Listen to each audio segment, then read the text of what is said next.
All right, are we live now? We sure are. If you can see and hear me, if you can see and hear us, type a comment so we know that we are live and everybody can see and hear us. That's important.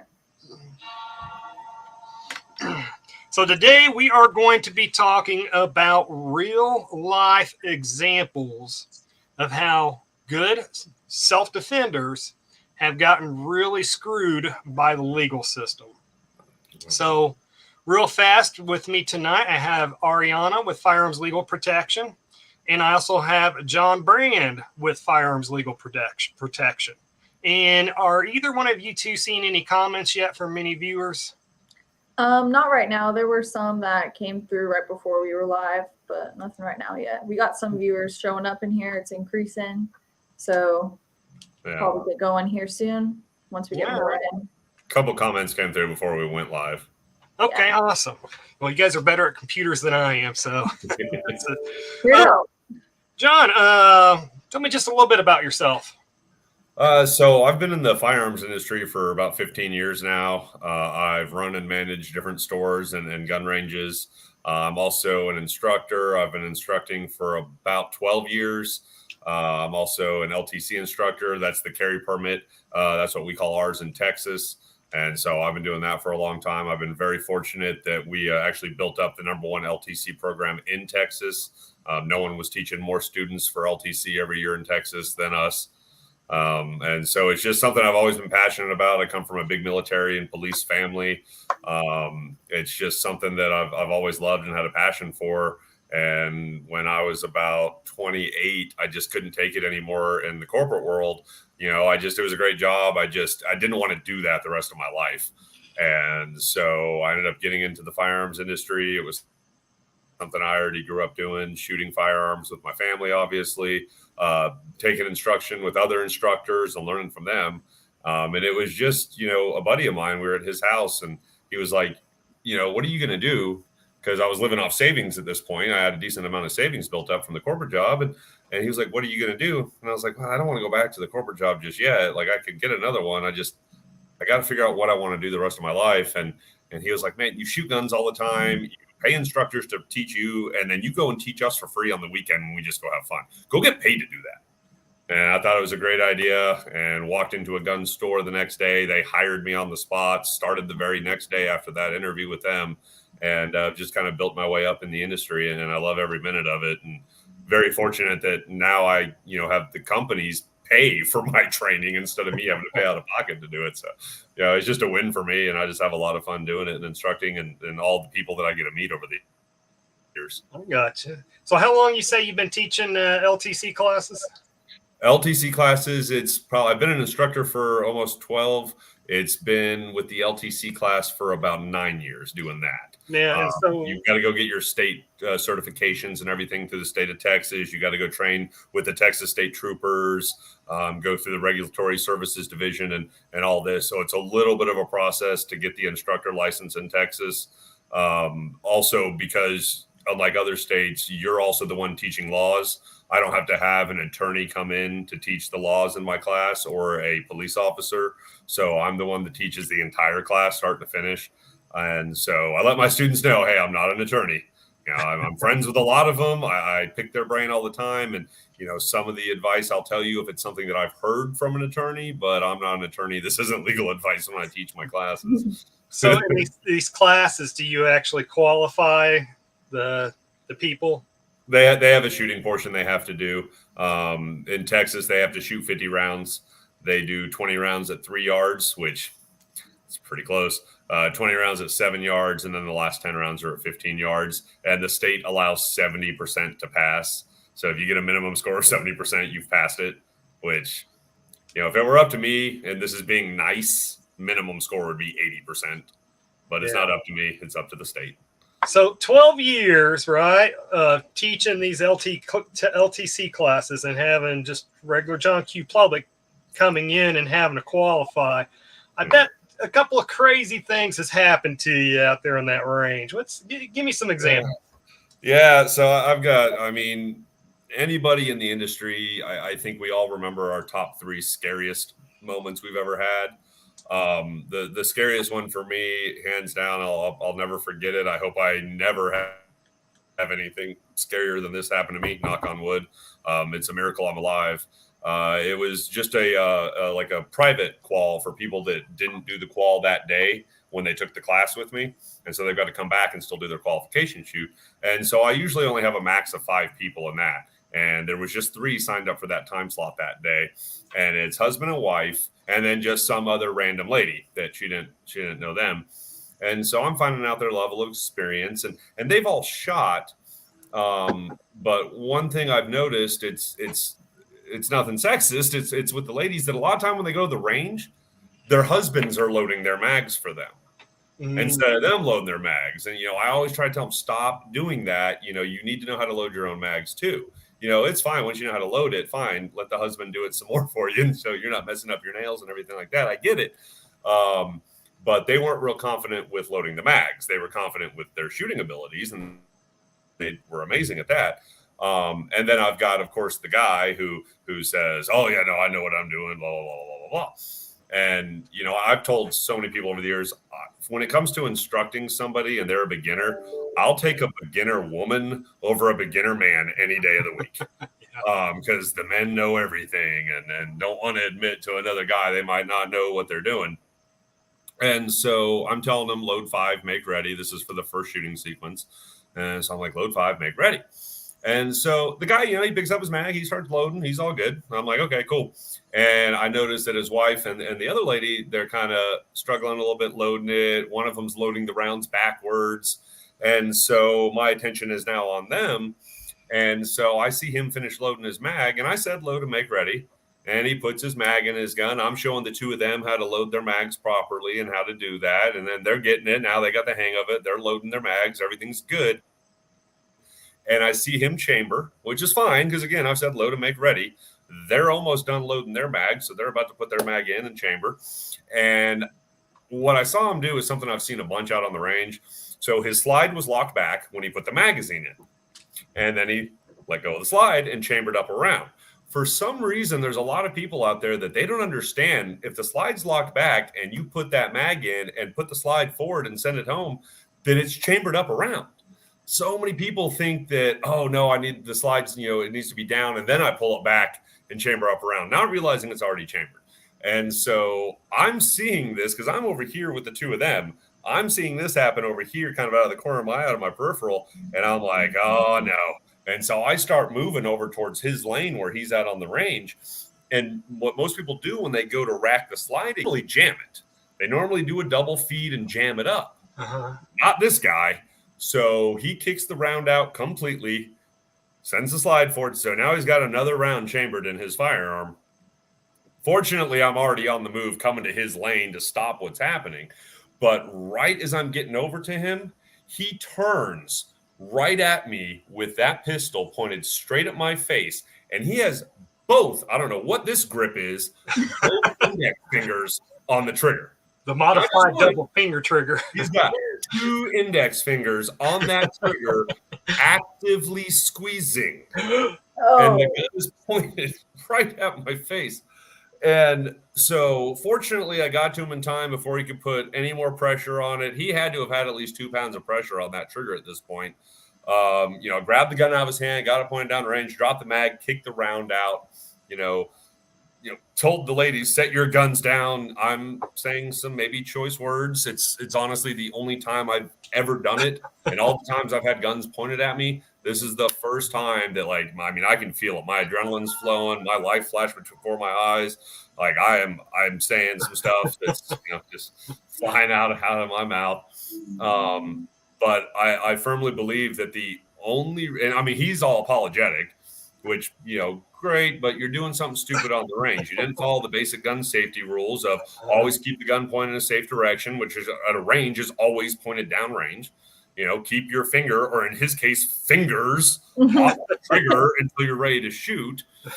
And, he's pointing it right at my face. And so anyway, I tell everyone, set your guns down, whatever. I was like, don't touch a gun. Just stay here. I gotta go calm down for a second. Literally, I'm shaking. My adrenaline's flowing. And I firmly believe the only reason I'm alive is because I'll never forget the gun either.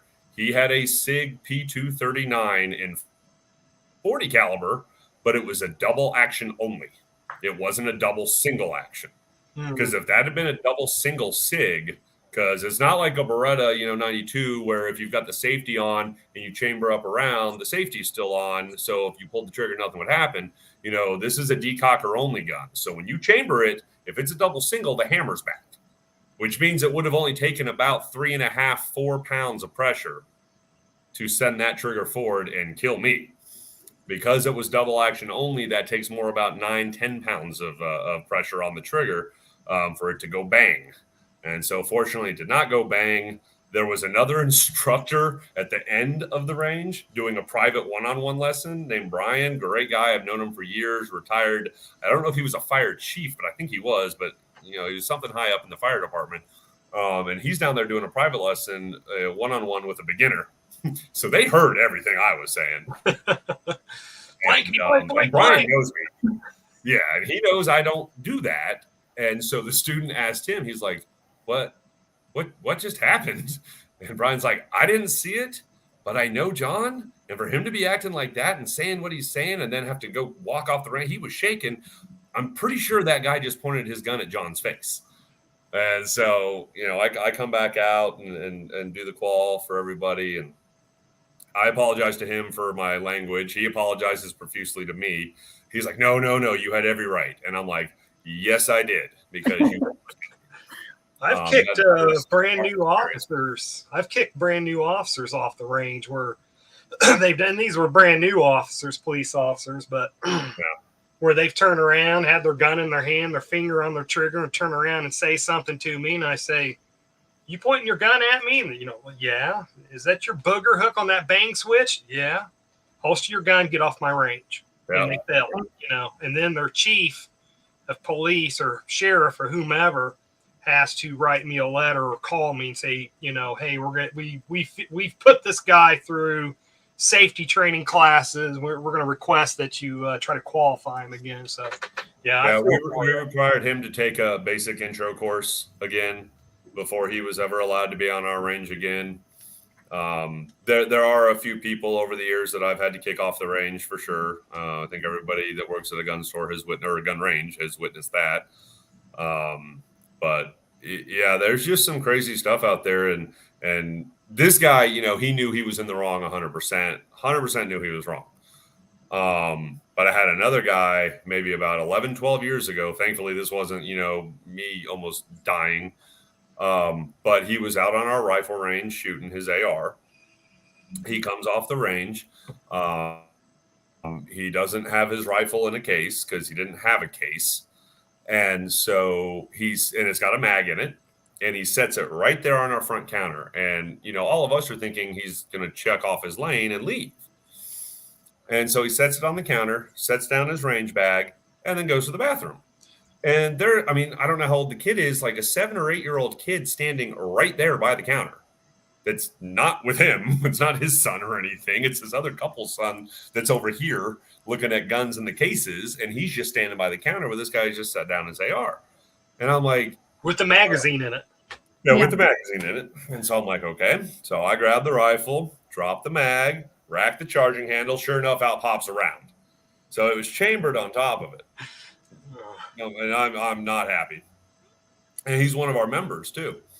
And so I set the rifle behind the counter. I've got the mag back there, and I put the round that was in the chamber in this giant bucket that we have up there on the front counter, kind of like a Costco, like giant, like animal cracker, bucket or what, a jar container, whatever you want to call it, or like the big giant cheese ball container. Yeah. And that container is like probably about not a third, about a half full, probably. Because it's got more than a third in there. So it's about a half full container of different calibers, different rounds. And that is our container. Every bullet that's in there is somebody that said it's not chambered while trying to pull a gun out in our store. And we don't want you pulling your gun out in the store. Like, if we need to do something with a gun, we're going to handle it first. We're going to take it out of your range bag. You know, if you're carrying, we're going to take it out of your holster. We're going to drop the mag and clear it. And so for every person that ever said it's not chambered, that every round in that bucket represents someone that said that. So already you've got all those, you know, people that don't know what they're talking about. So this guy finally comes back out of the bathroom. And he's looking at the counter and he's all freaking out. He's like, where's my rifle? I left my rifle. And I'm like, oh, yeah, no, it's behind the counter now. That rifle you left unattended? Yeah. And he's like, well, why? And I'm like, what do you mean? Why? You just left your AR sitting here on our front counter with that kid standing right there, like 10 feet away from it. And your mag is in it. And it was chambered. And he was like, how do you know that? I'm like, because I dropped the mag, racked your charging handle, and a bullet came flying out. So that bullet that came out is now in that jar over there. And he was like, well, that's my bullet. I'm like, you want to make a big deal about it? We can make a big deal about it, but it's staying in that jar. It's not coming out. And he was like, well, I don't see what the problem is. And I'm like, how do you not see what the problem is? And he goes, I left the safety on. I was like, it took me a second to register that he's not joking. Not realizing that he has just made a huge mistake. And then he's really serious. I left the safety on. I was like, sir, you don't have to worry about checking out. Your lane fee is on us today. Your membership is now revoked, and you are never allowed in our store ever again. And so, oh, goodness gracious. It's just, I don't know, man. Common sense isn't so common these days, and it's why I always encourage, you know, even when I'm doing training classes with my students, always go get more training, take more training classes. We offer plenty of training classes. But even if it's not with us, you know, go get training somewhere, train with other instructors. I train with other instructors. I've taught tens of thousands of students over the years. I still go train with other instructors every year. Get more training. It's a perishable skill. And don't ever forget the 4 basic safety rules. And just too many people do. It's a gun, man. It's not a toy. Mm-hmm. So real quick, again, everybody, welcome to the live chat. As everybody knows, I'm Ethical Preparedness. Today we're going to be talking about real life examples of how good self-defenders have gotten screwed by the legal system.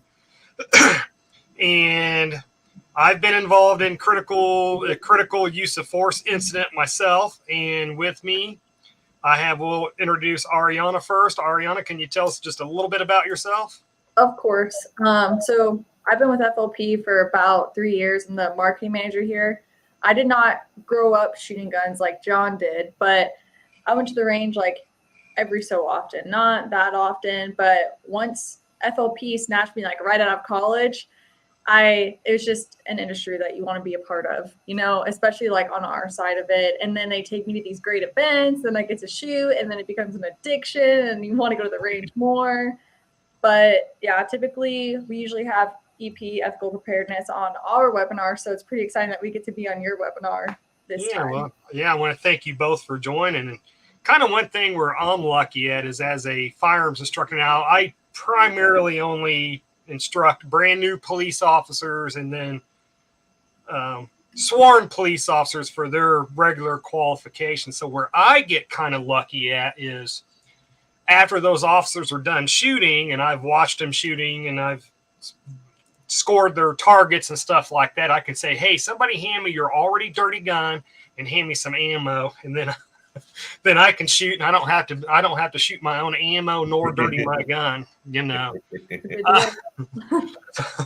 That's the good thing about being a firearms instructor. John, tell us again, just retell us again your background for people that's joined in a few minutes ago. Yeah, again, I've been in the firearms industry for about 15 years. I'm also a firearms instructor. I've run and managed different gun stores, different gun ranges over the years. And for about the last 9 years, I've been recommending the Firearms Legal Protection product to my students in my classes that I was teaching. And it was maybe about a year and a half ago, just after I got to know the company more and FLP more, and you know, the presidents, the vice presidents, you know, and meet everyone that works for the company. You see what a great group of people work for the company. and you just like, it just draws you to it. You want to be a part of that. And so obviously I already believed in it myself. I personally have been protected for almost 9 years by them. And then I've been recommending it to my students. So I told them about a year and a half ago, hey, I'd like to come work for FLP. And so kept, running stores and doing the training and everything and doing the instructing.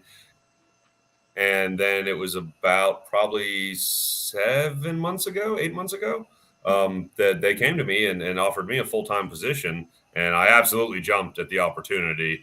I still get to instruct a little bit. I still get to go around the country. I'm helping co-teach a carry permit class tomorrow in North Carolina. That's and cool. So I still get to do some instructing. And so while it's become kind of corporate-esque from what I did before I got into the firearms industry, I'm still in the firearms industry, and I still get to go to gun stores and gun ranges and help teach classes and still teach some of my own classes when I have the time. I just don't have as much time to teach full time anymore like I was doing and being a full-time instructor. And it's completely worth it. Just when you see how much this protection helps people, and when you hear the horror stories from people that don't have protection, and then you see the people that have, because I already have 3 students, I could have more, and I just don't know. But I already have 3 students that I know already had to use their FLP protection plan that they got when they took my class because I recommended it. And the only reason I know is because they came back thanking me, hugging me. One lady was crying. It was awkward for me because I've taught tens of thousands of students over the years. I didn't remember who she was. She had taken the class with me like a year and a half before that. I run into my students all the time in public. I see them all the time at Home Depot, Costco, gas stations, grocery stores, whatever. And they'll just stop, be like, "Hey, you're my LTC instructor." And I'm like, "Hey, if you say so." Like, it's nothing personal. I just can't remember everybody. Yeah. One person to remember. I've got tens of thousands. But she told me about her getting into a deadly force incident and having to shoot a guy that was attacking her and wouldn't stop. She's hugging me and crying. I feel terrible for her. I didn't know she had gone through this traumatic incident. Yeah. I just wanted to come back and thank you. She was like, because of you is why I signed up for FLP in your class. And they handled everything for me. She was like, if I hadn't had that protection that you recommended, I would have been financially ruined.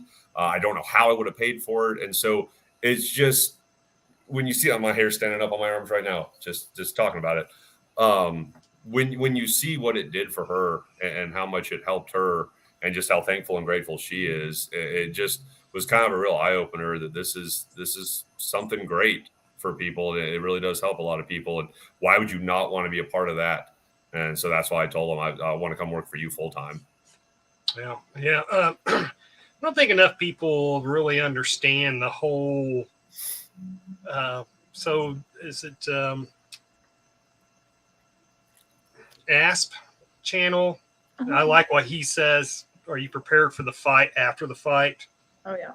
Oh, with active self-protection with John Correa. So many people, and I didn't really fully fathom it myself until I went through, but just so many people you can't really truly appreciate and understand everything that happens to you mentally and physically during that incident. And that incident is over with usually in seconds. Yeah. And then as soon as the smoke clears, I'm talking within seconds of you pulling that trigger, now all of a sudden your life is flashing before your eyes. Like, oh my gosh, am I going to go to prison? Am I going to get sued? what's my family going to think of me? What's my neighbors going to think of me? What's the newspapers going to say? Yeah. And then just, and now your heart's pounding. You feel like it's going to come out of your chest. And even though you're not running, you're still breathing like you just ran a marathon and you're sweating like you're in 100-degree sauna. Yeah. And I just don't think, and then you don't get any answers because that investigation has to happen. No matter how clear cut your shooting appears to be, that thorough investigation has to happen. It drags on over weeks and months. Sometimes years even. Even if the bad guy's dead, there's family that can sue you. Yep. There's bystanders that can sue you.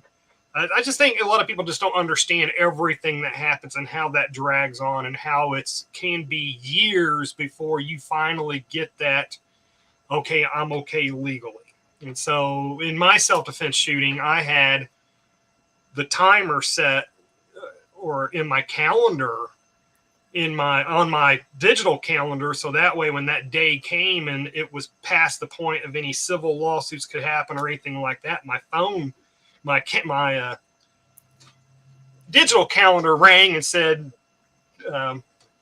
the time is up. What do they call that? The statute of limitations or whatever. Right. That's when I could finally take a sigh of relief. Like, okay, no, because even though, this kid came out and pointed a gun at me, I mean, I was 100% dead to rights.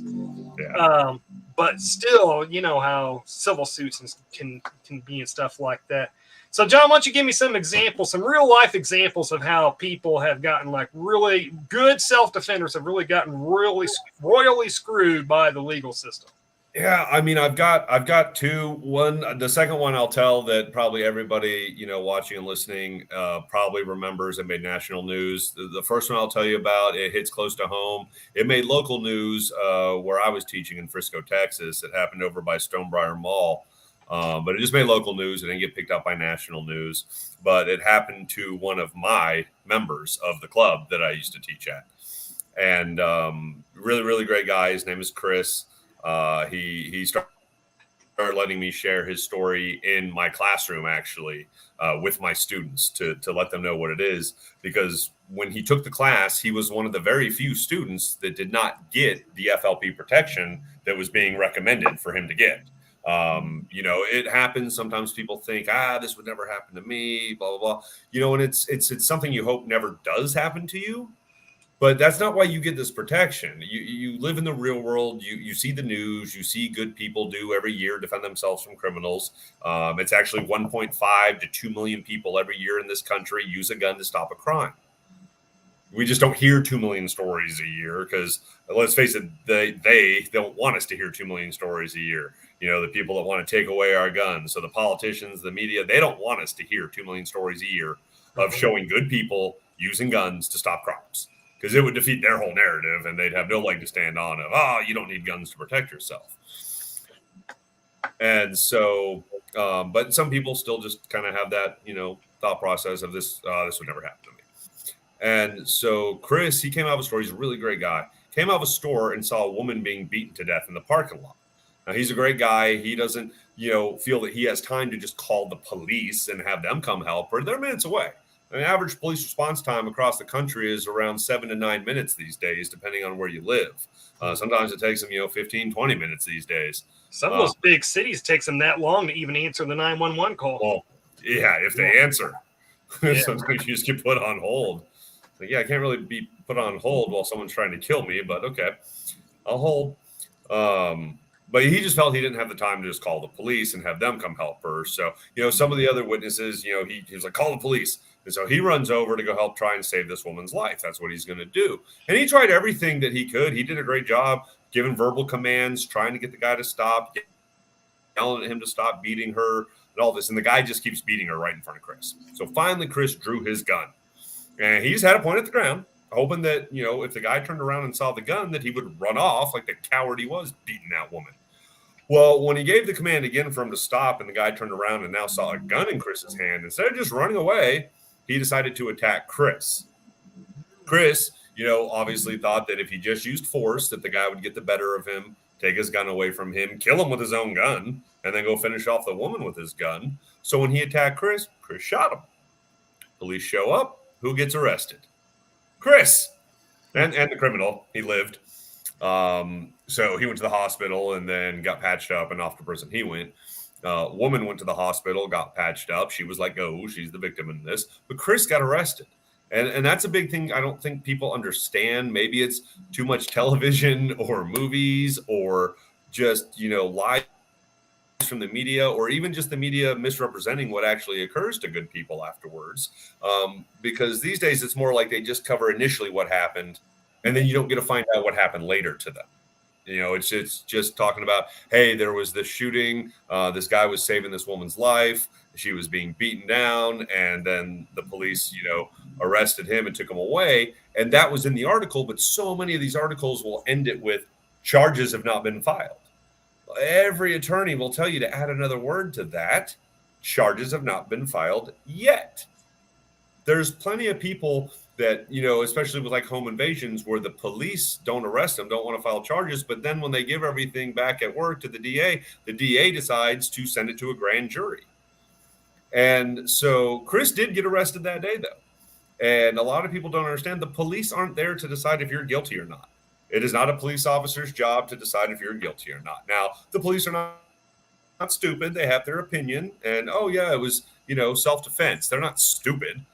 But it doesn't matter. It's not their job. It is a court's decision to decide whether you're justified or not. And it's why your fate after an incident is almost always decided by a jury.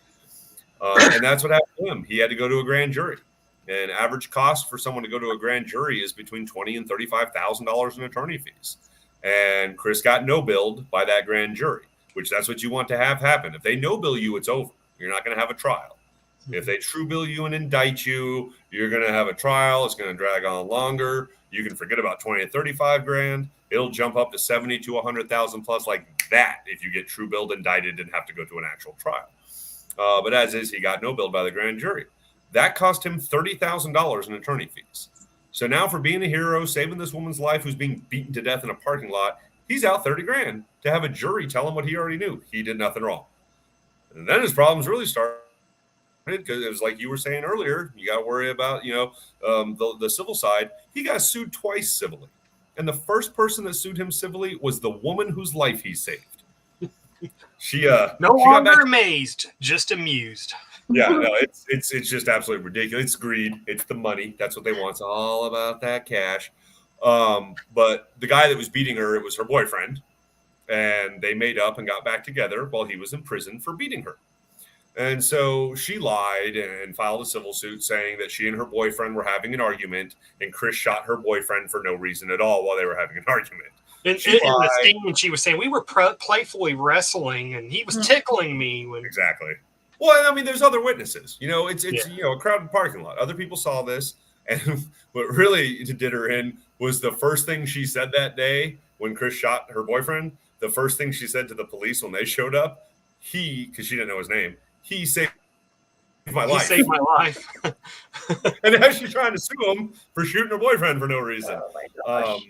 You know, the civil trials, you know, most of them these days, it's legal extortion. It's ridiculous.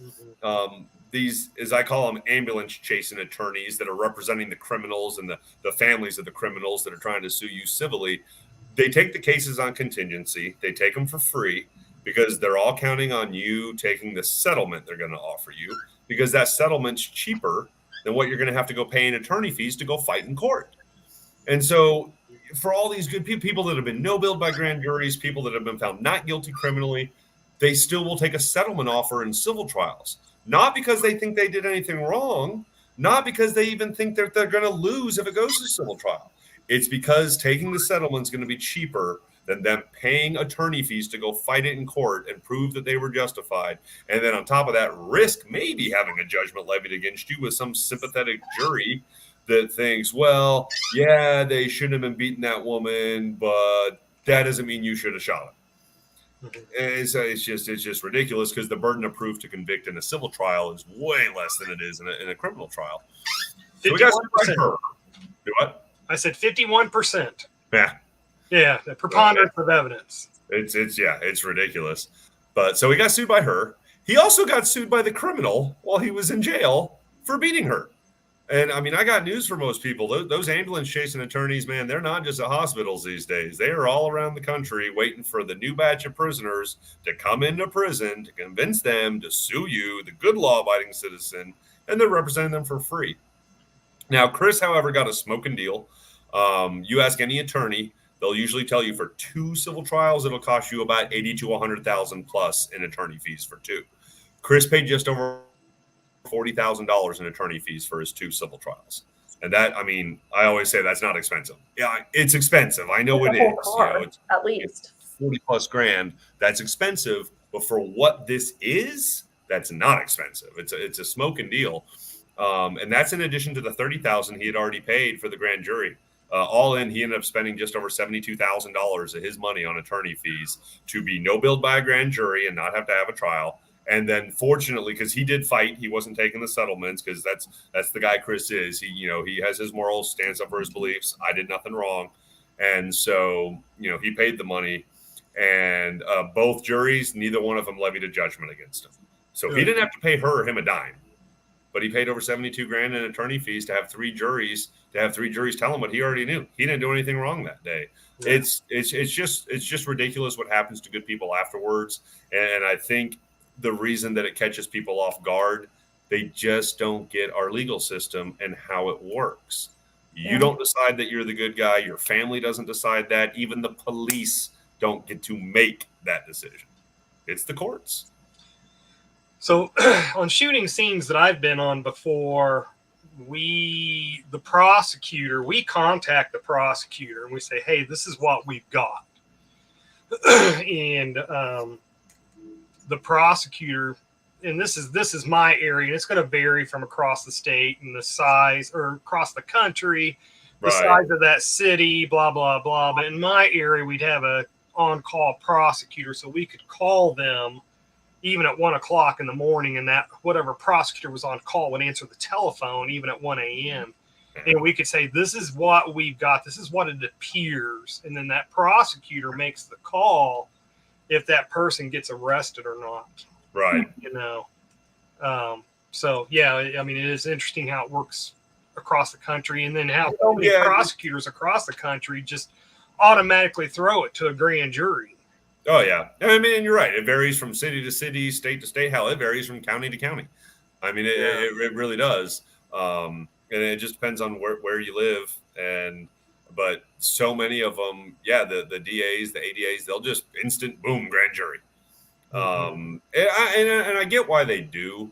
If the DA or the prosecutor, if they're the sole person in each county deciding everyone's fate as to whether they're going to have long, lengthy, expensive trials or not, they're going to be accused of, corruption, taking bribes. They're going to be accused of favoritism. They're going to be accused of racism, and the other thing too for them, if the DA indicts you and you go to trial and the DA loses, well, now they have a losing record. DAs don't like losing records. Most of them have political aspirations for when they leave the DA's office, and they want to go run for some sort of political office after they leave the DA's office, and a losing record looks bad. But if they give it to a grand jury and the grand jury doesn't true bill you and indict you, it won't go against the DA's record. Mm-hmm. And so, I mean, that way one person's not deciding everybody's fate, and then they cover their butts for when they run for political office and, don't have a losing record because they didn't choose to indict and lose.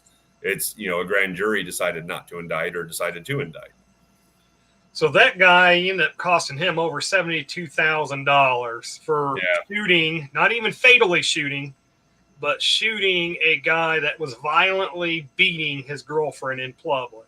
Yep, beating her to death, literally. Yeah. So I know you know this, but, people usually want to know difference in assault and aggravated assault.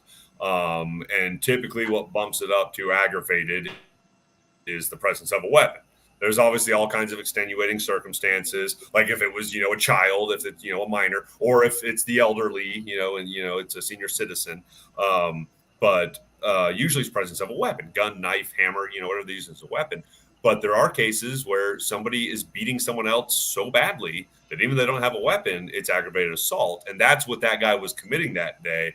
And in Texas, you do have the right to use deadly force in that instance, whether it had been her shooting or him, because we have the right to come to the defense of a third party in Texas. That's Penal Code 933 in Texas. Penal Code 932 is defense of ourselves and defense of just your livelihood. And then Penal Code 933 is defense of third parties. And the requirements are the same in Texas, whether it's robbery, aggravated robbery. It's got to be the imminent commission of them. Yeah, not like they took your wallet and running away, and now you're going to shoot them in the back. No, that's not lawful. But yeah, it's robbery, aggravated robbery, sexual assault, aggravated sexual assault, murder, and aggravated kidnapping. And the reason you don't hear me say aggravated assault is because that does cross over to murder. And so students want to know, why is an aggravated assault in the penal code? Well, you've got murder in the penal code. That's why. you have every right to fear for your life. That person is going to kill you with that weapon they're using against you, or in this case, with the severity of the beating that guy was doing to that woman. And it's definitely a regret that Chris had, that when he got his carry permit, he did not get the FLP protection. After that incident, he now is protected by FLP. After that occurred, he actually ended up getting the family plan. And so not only is he covered, but now so is his wife and his 2 minor children that still live at home with him. So John, now the whole family how did he even get that money? Like that 70 grand? Did he just like thankfully have that, or did he have to like rack up some credit cards? Thankfully for him, and it's not, the story for most people. Fortunately for Chris, he is actually quite well off. It's not like he's, a billionaire, but he is quite well off, and that didn't financially ruin him like it would have most people. Yeah. He didn't have to make a decision that most people make of, do I give up the equity in my house? Do I sell my house? Do I sell my vehicles? Do I, wipe out my kids' college fund account I'm saving up for? Do I wipe out my own retirement accounts? Like so many people decide to do every year to go fight this, all to prove that they're the good person acting under the law. And there's too many good people every year that they declare bankruptcy after they go through everything. They wipe out all their accounts. They've sold their house. They've gone from living in their nice, beautiful house to living in, their now 1-bedroom apartment, which nothing wrong with that. But the reason they're in that 1-bedroom apartment, it's because they had to wipe out everything they had and sell their house, all to go show a jury they did nothing wrong that day. Yeah. But even though Chris is well off, I am sure he would have rather spent that $72,000 on, a new sports car or down payment on a lake house, more guns, something, other than having to pay attorney fees for doing nothing wrong.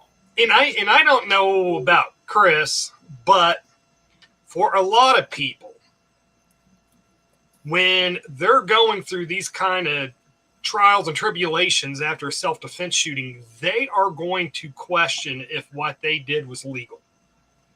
They're going to second guess themselves. If they're getting that beat up legally afterwards, they're going to second question themselves. Should I have turned left instead of turning right? Should I have taken 3 breaths instead of 4?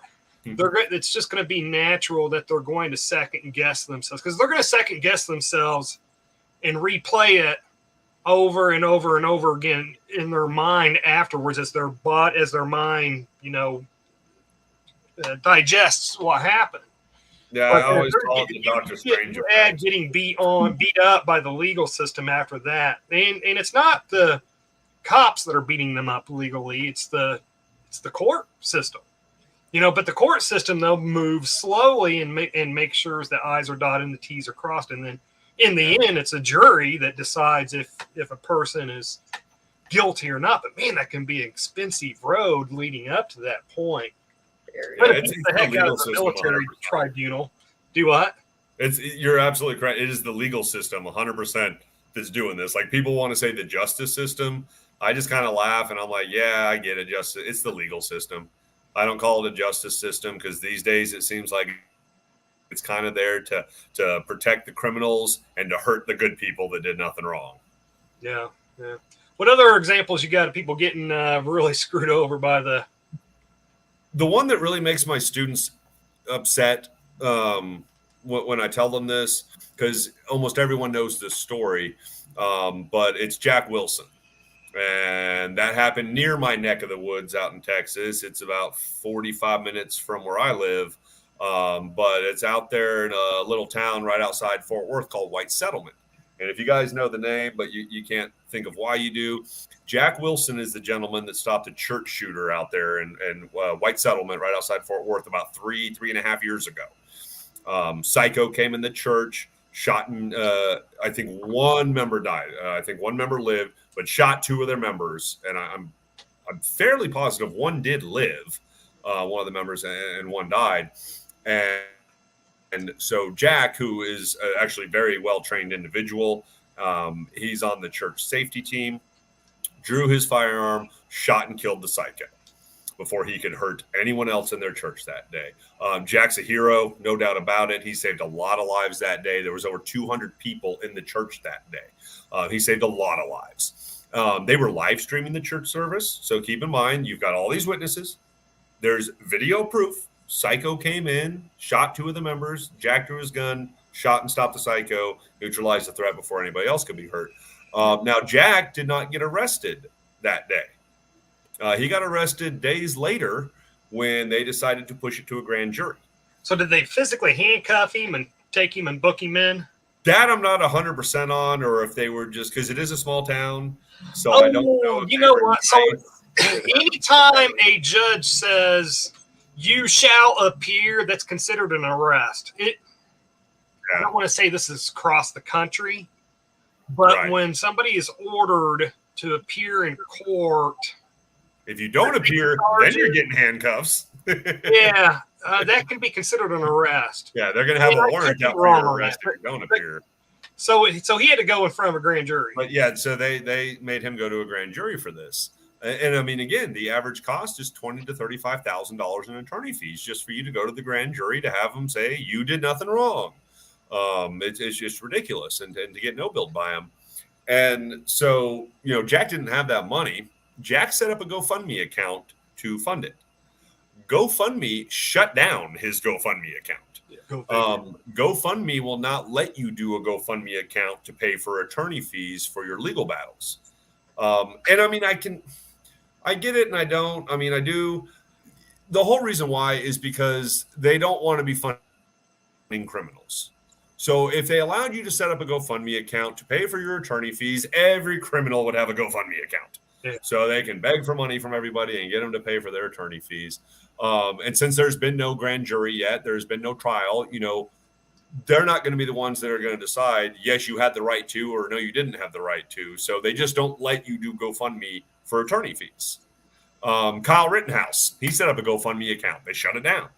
They don't let you do GoFundMe for this. And so it's a big reason why a lot of good people every year get financially ruined. So Jack got very lucky. Most people won't have this luxury either. A bunch of people in the church got together and they actually donated money out of their own pockets. There was one big donor that gave a lot of money to Jack Wilson to get him his legal defense funded privately. And so he could afford to pay for the attorney for the grand jury. Most people don't have the luxury. You're not going to probably make national news like Jack did. I mean, heck, man, this happened in Texas. People in California heard about Texas Jack saving all those lives in that church. Yeah. But the national news story covered that, the hero saving lives in a church. They did not come back and later tell you, oh, by the way, he's been arrested. He's going to a grand jury for being a hero saving lives. I mean, how upset would people have been all across the country if they had known that? Yeah. But the problem is they didn't report on it because it wasn't anything they could politicize like Kyle Rittenhouse.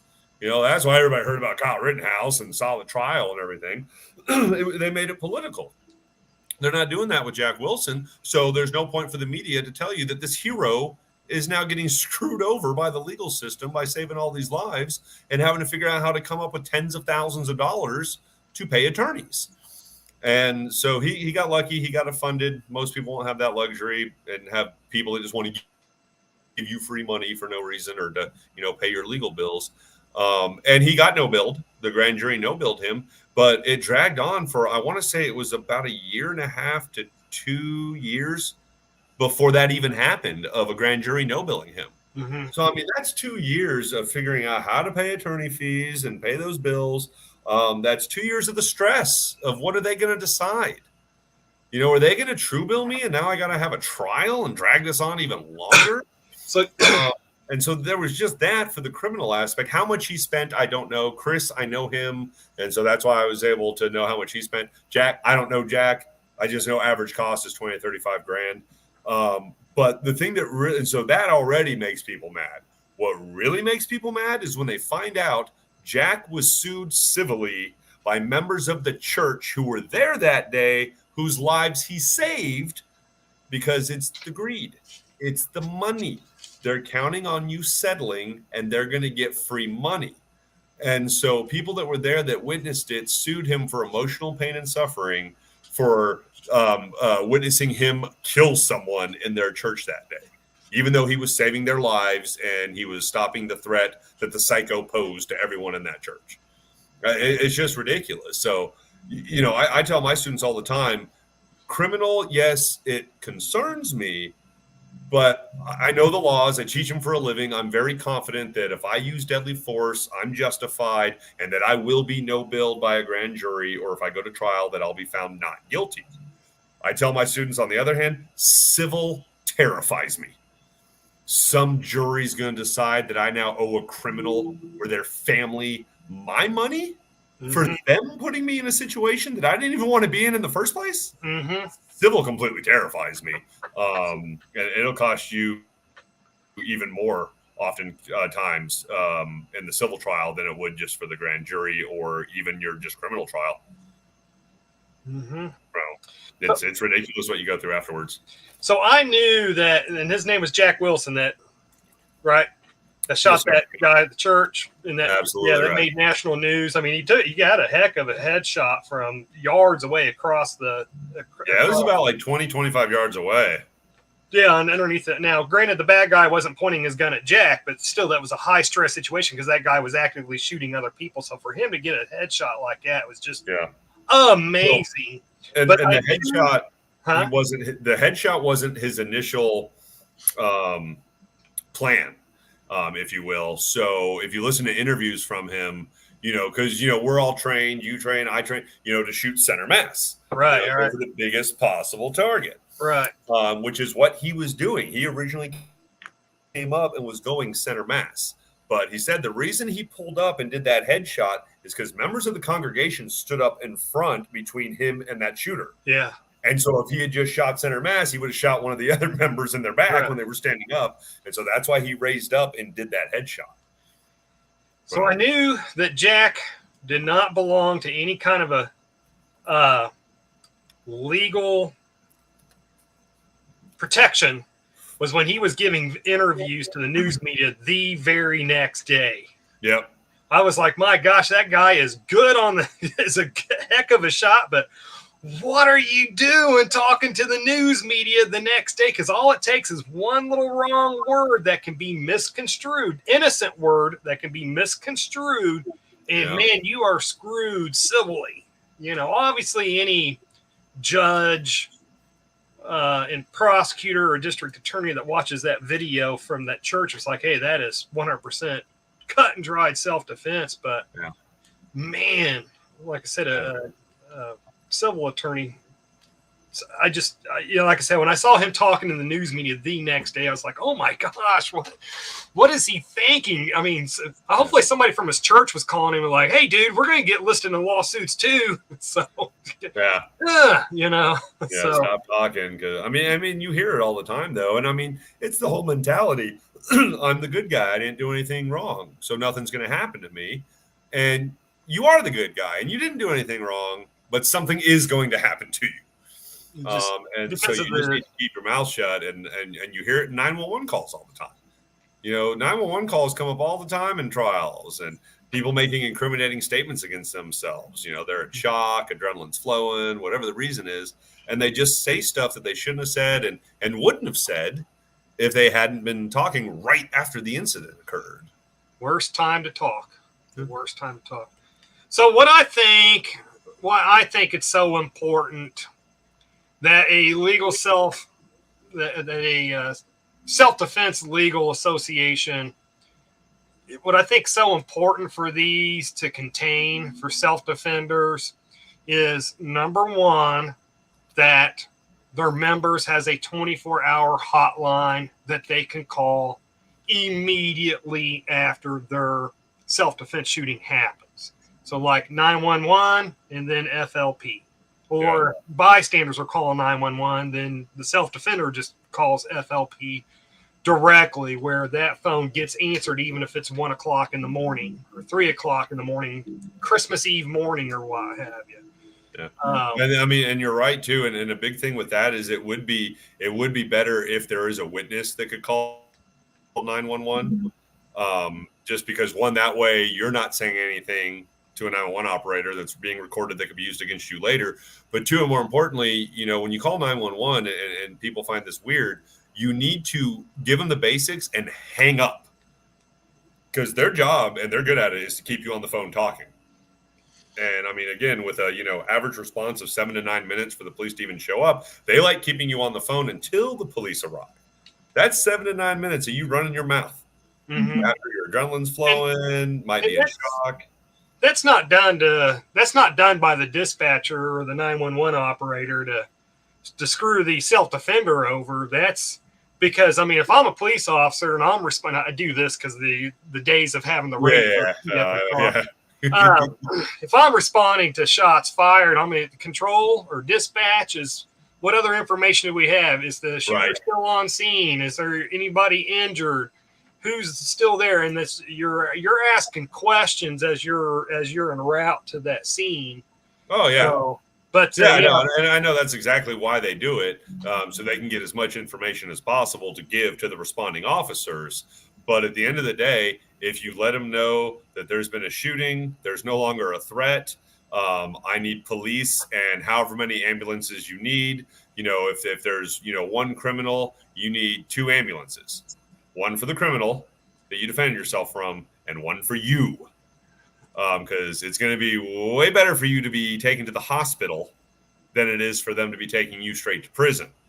Because that also gives time for the attorney to get there to talk to the police for you. But, you give them obviously the location, at 123 Main Street. Send the police, send 2 ambulances. There's been a shooting. There's no longer a threat. Get them here and hang up, literally. They've got all the information that the responding officers need. Not maybe that they want, but they've got all the information they need. And it's just something you're not used to hearing. But attorneys will say this all the time. Hang up on that 911 operator. Stop talking to them. They have what they need.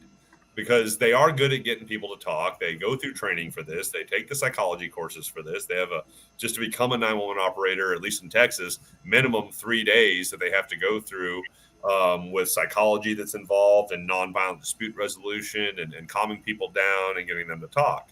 And I get it. Good people want to help. You want to talk. I get it. But having the witness instead, one of the witnesses call 911 gives you the opportunity to call the FLP 24/7 hotline, because one big thing with our hotline is ours is answered by an attorney every time. Okay, that phone doesn't go to some customer service rep in a call center. That phone doesn't ring and go to voicemail. It keeps ringing, and whoever picks it up is an attorney. Now, it might be a different attorney each time answering, because we've got attorneys all over in our network that are answering that phone. But you're talking to an attorney, and the big thing with us, it's already covered by attorney-client confidentiality. That is privileged conversation on our hotline with an attorney. Whatever you say to that attorney on our hotline cannot be subpoenaed. It cannot be used against you or played for the jury later like a 911 call can be. And that's a big difference with us and our hotline. While there's companies that do have hotlines, a lot of them are answered by customer service reps in a call center. And whatever you're saying to that customer service rep is being recorded, and it will be subpoenaed, and it will be heard by the jury, the judge. They will get to play that tape in court. They can't play our tape in court because it's privileged conversation with an attorney. They're not allowed to hear what you said. But the reason that it's nice for the witness also, if you call 911 and you hang up on them and they still want to talk to you, they're calling you back. Now, you're under no obligation to answer. You don't have to pick up the phone, but keep this in mind. Since the 90s, a lot of 911 call centers have had the technology to lock out your phone.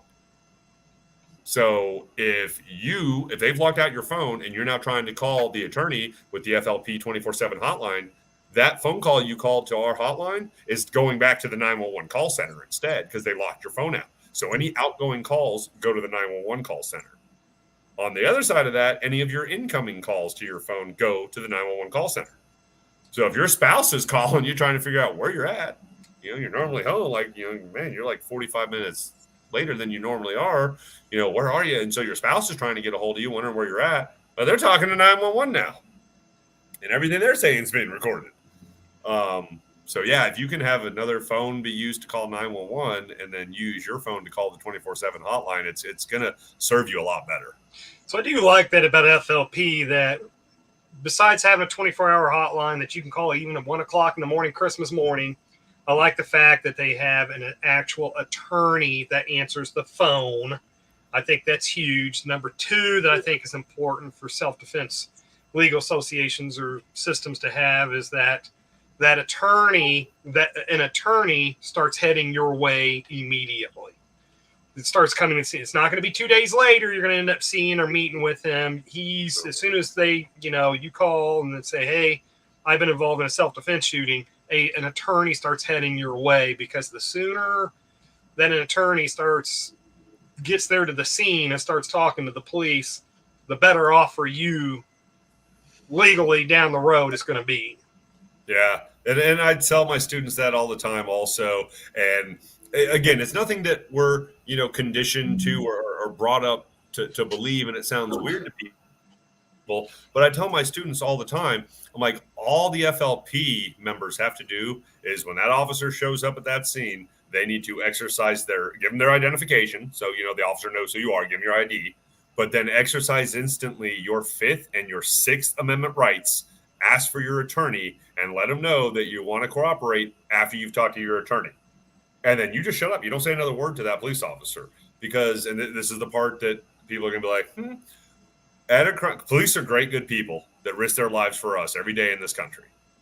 But at the end of the day, at that crime scene, that officer is not your buddy. They have a job to do. That job is to gather evidence. They're very good at that.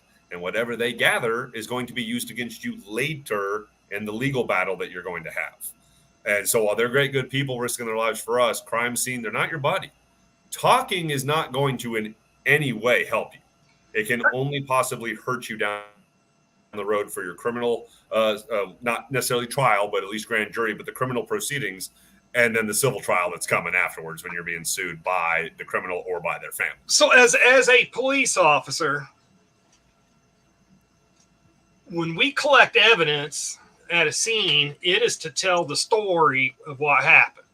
Right. If it was a good self-defense shooting, then that evidence, which will be video, blood spatter on the walls, whose DNA's on what weapons, witnesses, blah, blah, blah, blah. We collect the evidence because that tells the story, or it helps make sense of what's being told to us by witnesses. Right. And so, that evidence can either show that you did a good shooting or show that a person didn't. Right. But anyways, and it's not even so much that physical evidence that you're gathering. It's just like the 911 call where people run off at the mouth. All the body cameras these days, everything you're saying after that traumatic experience is being recorded on the body cam. And so, the physical evidence and everything will show justified, and criminally, you're probably going to be fine. But it's everything you said on that body camera that's going to come back to haunt you later in the civil trial, too. Everything that you said in that super excited, not excited in a good way, but that super hyped up, your adrenaline through the roof, your brain racing 1,000 miles per second, and you say stuff that can, and we know how the news media and people that are easily offended twist everything, and that's like, so in my state, I live in a conservative state. We have good self-defense laws here. If I get involved in another self-defense shooting, I do not have any concerns about being charged criminally. Yeah, depending on what county in my state, every state has that one big liberal city with that liberal county with that liberal prosecutor. But outside of that county, I'm not worried about Austin in Texas. I'm worried about the civil suit that can come down the road, and that's why. So, but that's what I like about FLP 24-hour hotline, that attorney answers. So it can't be, that can't be subpoenaed or what have you. So when you're saying stuff like, "Oh my gosh, I can't," and you use incorrect words that can be twisted, that phone call to FLP, that initial phone call can't be used. And then have an actual attorney heading your way to deal with the police at that scene or wherever, or at the hospital if you've been taken to the hospital at that point. And then FLP pays your bond if a bond is offered. Obviously, a bond has to be offered first. And then if you have one of our premium plans, we'll pay the bail and get you bailed out if you have a premium plan. If you have a basic, we still pay all of your attorney fees. But if you've got the premium plans, we also pay your bail, because that gets pretty pricey.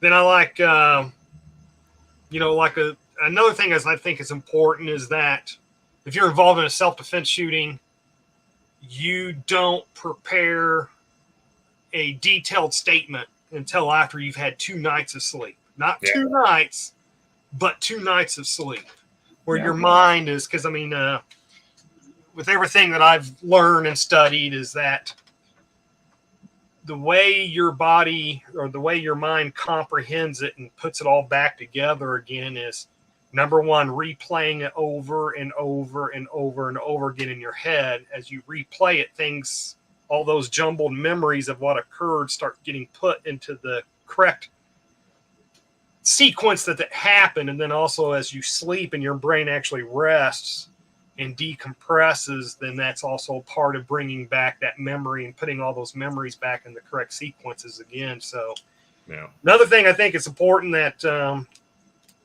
if your attorney with FLP decides that, hey, look, this isn't such a cut and dried shooting, probably would help to keep you out of prison if we do give a detailed statement. So if that decision is made to not totally invoke the Fifth Amendment, that attorney sits with you and prepares that, and, hey, instead of using that word, use this instead, because this can't be misconstrued, Yeah.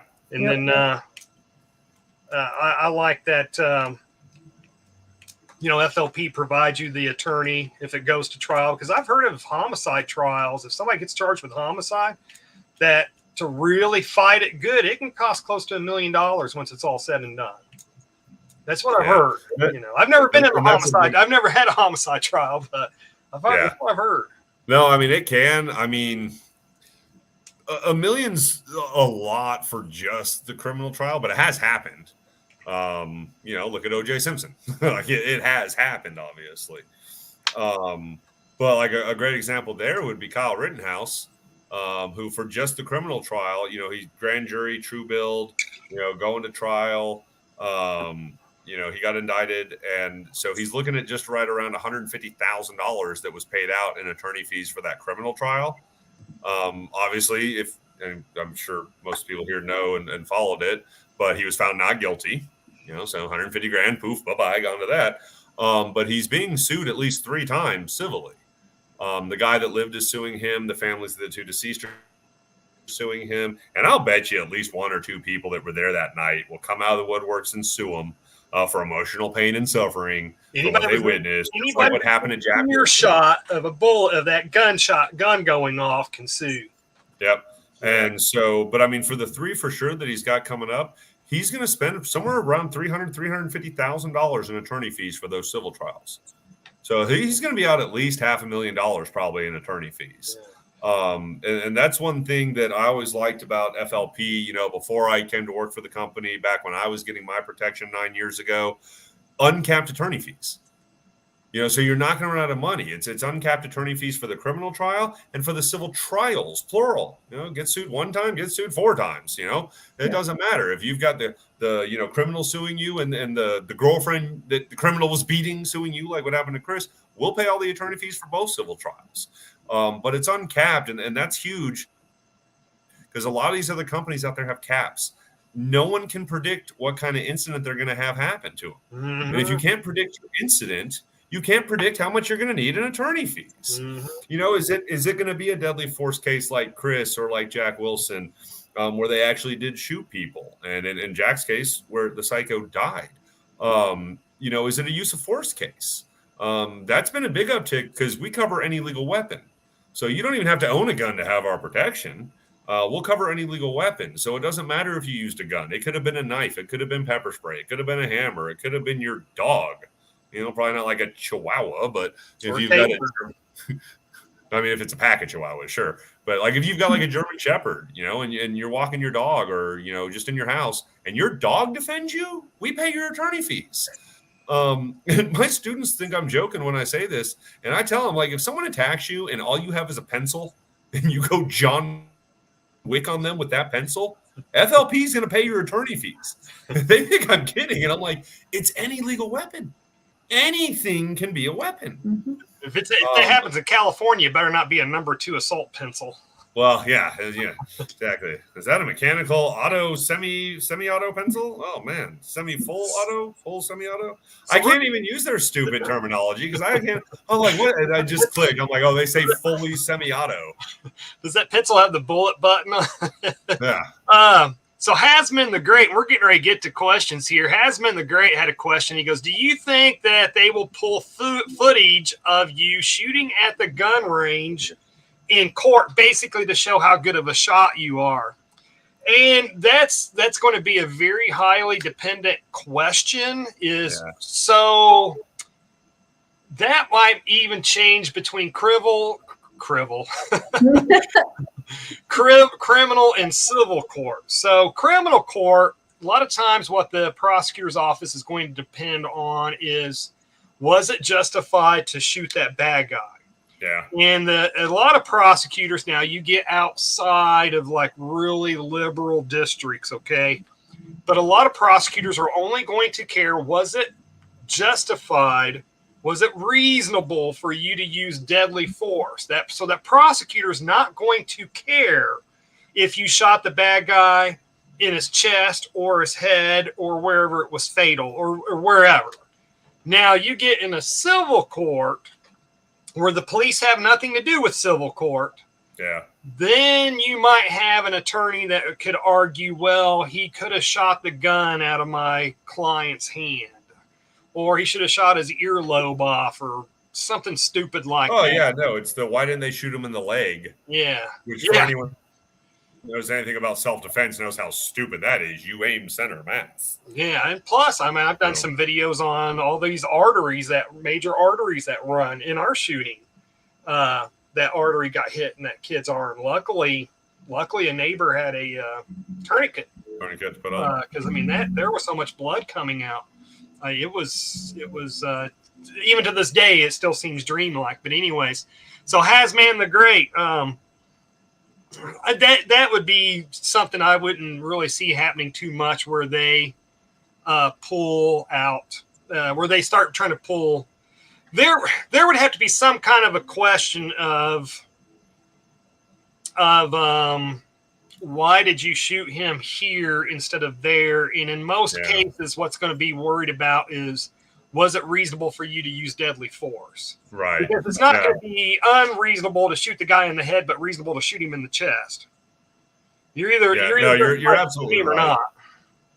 Yeah, you're absolutely correct. That's what they're wanting to show is, did you have the right to use force or deadly force?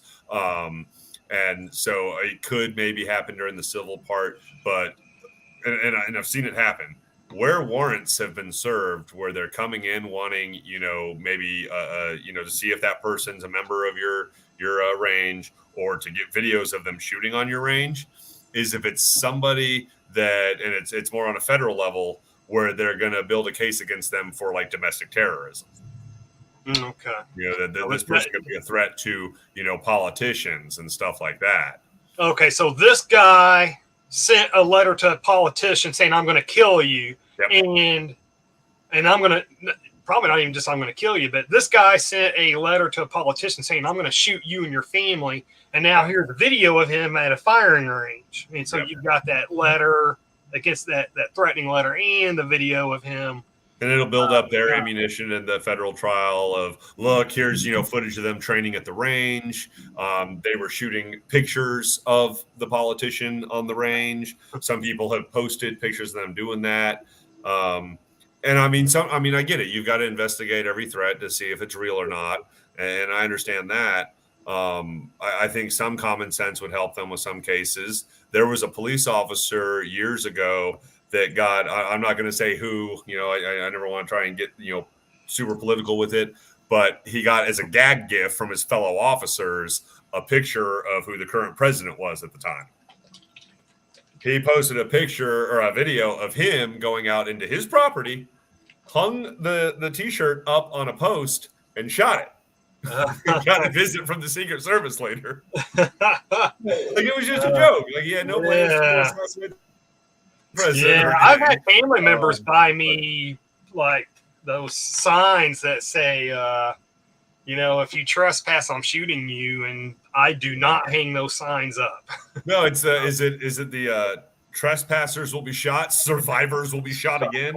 Yeah. That sign, yeah, that's going to be used against you in court. 100%. Or that one cop that was it Nevada or was it Arizona or wherever it was where he had your FUCKED. That was Arizona. Yeah, it's just like.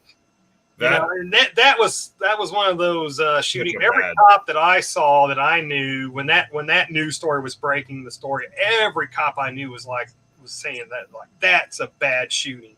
He must have had a heck of an attorney to get him, because if I remember right, he got criminally charged, but he got found not guilty, if I remember right. Yeah, and he was fired, and I can't remember if it was the department settled or if they lost the civil suit, which doesn't help his wife, obviously. But every officer I'm friends with, they all said same thing. That was a bad shoot.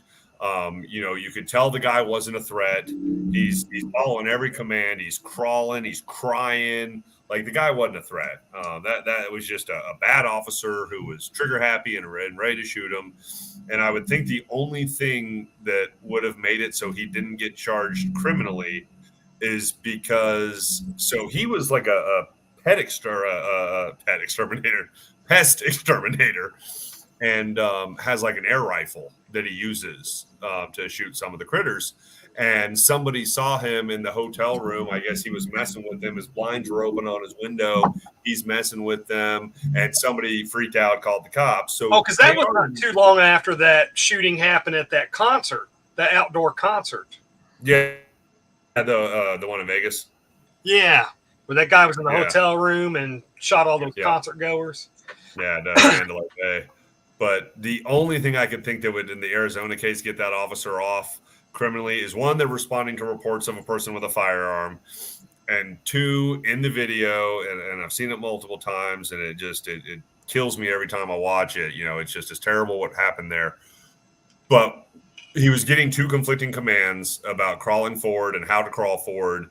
And so originally he was on his stomach, and then it was like push up to your knees, but don't move your hands. And then it was get your hands above your head. And his pants started falling down throughout all the crawling.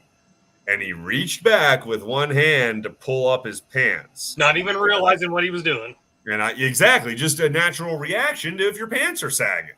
Yeah. If your pants are falling down, you pull them up. It's that simple. You don't even realize you did it. And and I can see a jury saying that, yes, that motion looks like he's reaching for a gun behind his back. That's the only thing I can see for how they didn't convict that cop. It only takes one juror. Yeah. It only takes one juror. But, where was I even going with that?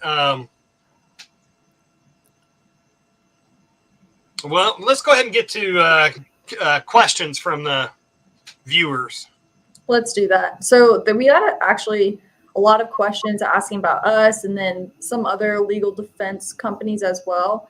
So I think it's really important to just read the contract you have. Whatever legal protection that you have, just read the contract you have in depth and know what you bought. Because we're very cut and dry about it. We have it on our homepage. If you just look it up, you can see exactly the benefits you have and what protection you have. I'm not getting paid to say this necessarily, but ours is definitely the best out there. But just it's important to read your benefit contract, whatever protection you have. So I'm not going to pinpoint like the specific differences, but we can definitely go on what our protection is, the different benefits that we do have. And I'll just go through some of the questions on like, would FLP still cover you if you have this type of incident occur? There's only a couple of them. And hey, Ariana, could you lean a little closer to your microphone? Am I not being loud enough? Yeah. Either that or I'm getting hard of hearing in my old age. John, you're probably like me, enough time on the range, you probably lost all hearing. Weirdly, my hearing is still almost perfect, and I'm 43. But weirdly, my hearing is still almost perfect. I've got custom molded earplugs for my ears that I wear on the range that really do a great job to block out all the decibels. And on my last hearing test, because I'll get my hearing checked every year, sometimes twice a year, but usually every year. Last hearing, it was one of like the the highest pitched tones that I didn't hear in just one of my ears. I don't even remember which ear it was. It was just one of mine. The other ear had a perfect score, and the other one was just that one high pitch. I missed it. And honestly, in that little room that you're in, and you better not be claustrophobic if you go into that little hearing room, I'll tell you that much. There's times where I know I breathe, and like I hear my breath, and I don't hear the tone go off. So I'm hoping it was just on a breath, and I still have my perfect hearing. But last time I went to the hearing doctor, he said I was half deaf and I was ugly too. So, Oh no. all right, what questions we got? All right. So one of your viewers was asking if FLP would still cover them if they shot the neighbor's dog that was attacking them. So this kind of is a little different than what, John, you were talking about earlier, saying that you can use your dog as self-defense, but what if they have to defend themselves from a dog attacking them and their neighbor's dog? Can they sue the neighbor? I mean, obviously you can't sue the dog, but yeah, no, I mean, if their dog is attacking you and you're in fear for your life, absolutely use deadly force, defend yourself. And, you know, if you're being charged, because I mean, in Texas now, cruelty to animals is now a felony, which I mean, I think is awesome for the people that are actually out there abusing animals. Like I'm so happy it's a felony. My wife's a licensed veterinary technician, so don't even get her started on that and how upset she gets with people that abuse their animals. But this is an animal abuse. You know, the animal is going to maybe kill you. You got somebody's, you know, German Shepherd, Belgian Malinois, Labrador, Labradoodle, Poodle. You know, those standard poodles, man, they're big. And they're coming at you and attacking you, and you shoot and they file charges, then yes, we will cover you. That was a justified shoot. We'll handle that. And then same thing too, if you're getting sued afterwards civilly for using this deadly force.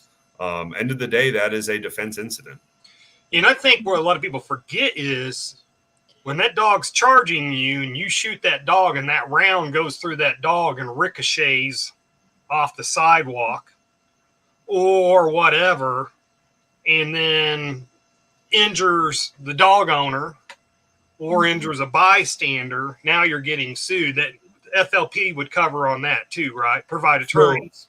Well, no. So if we offered our services for every incident like that, then every criminal would have our protection. It's the example that I use in my class with my students. It's one of the 4 rules of safety. You have to always know your target, what's around it, and beyond it.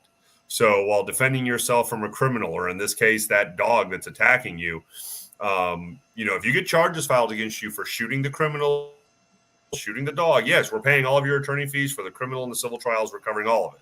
But during that incident, if you miss with one bullet and it hits and kills some innocent third party, doesn't matter if it's the dog's owner or not, they weren't the ones attacking you.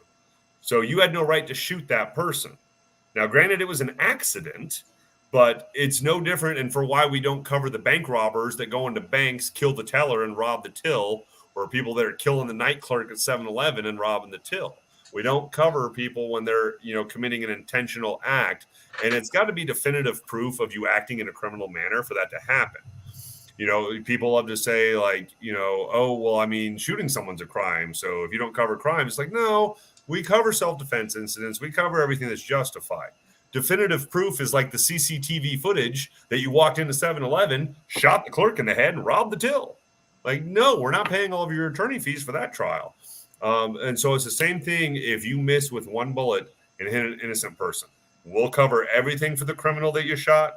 We're not covering for the innocent person that you shot, because that is you acting in a criminal manner. And people don't like that. I've had students, when I give them that, be like, but it was an accident. Like, do you think their family member cares that it was an accident that you shot them and killed them? They weren't the one attacking you. You had no right to shoot them.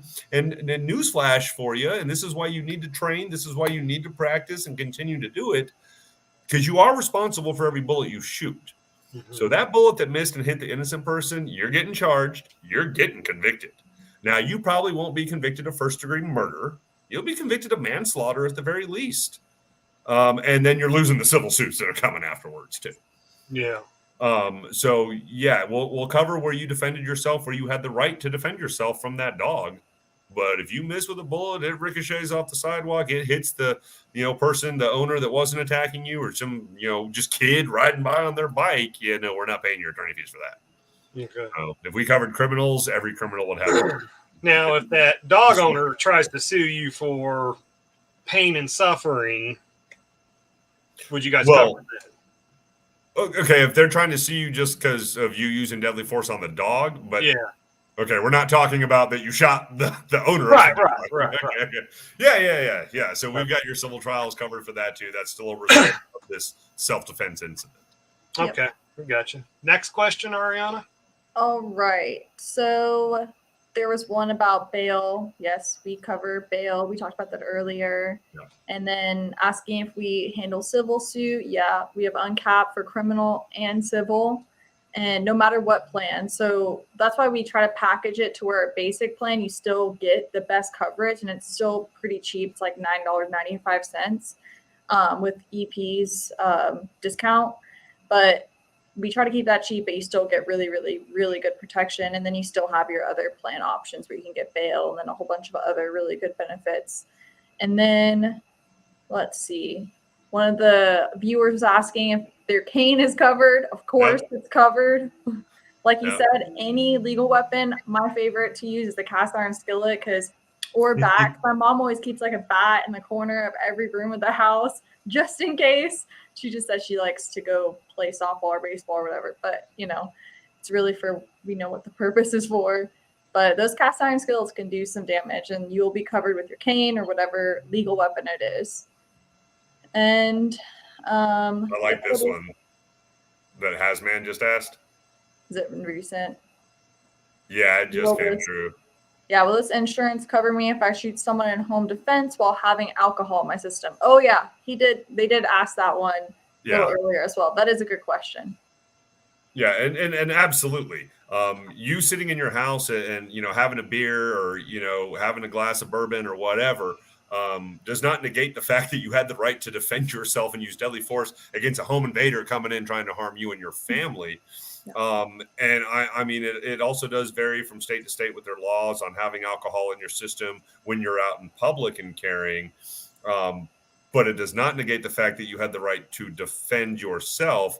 So where we would cover is if, you had the right to defend yourself, even though there's alcohol in your system, we're going to cover. But if they're going to come at you with charges for carrying the firearm while intoxicated while you were out in public with it, then we're not going to handle for that. Because that was you breaking the law. There's definitive proof, just like there would be of CCTV footage of you robbing 7-Eleven or that innocent dead body over there when you missed with a bullet while defending yourself from a criminal. That's all definitive proof.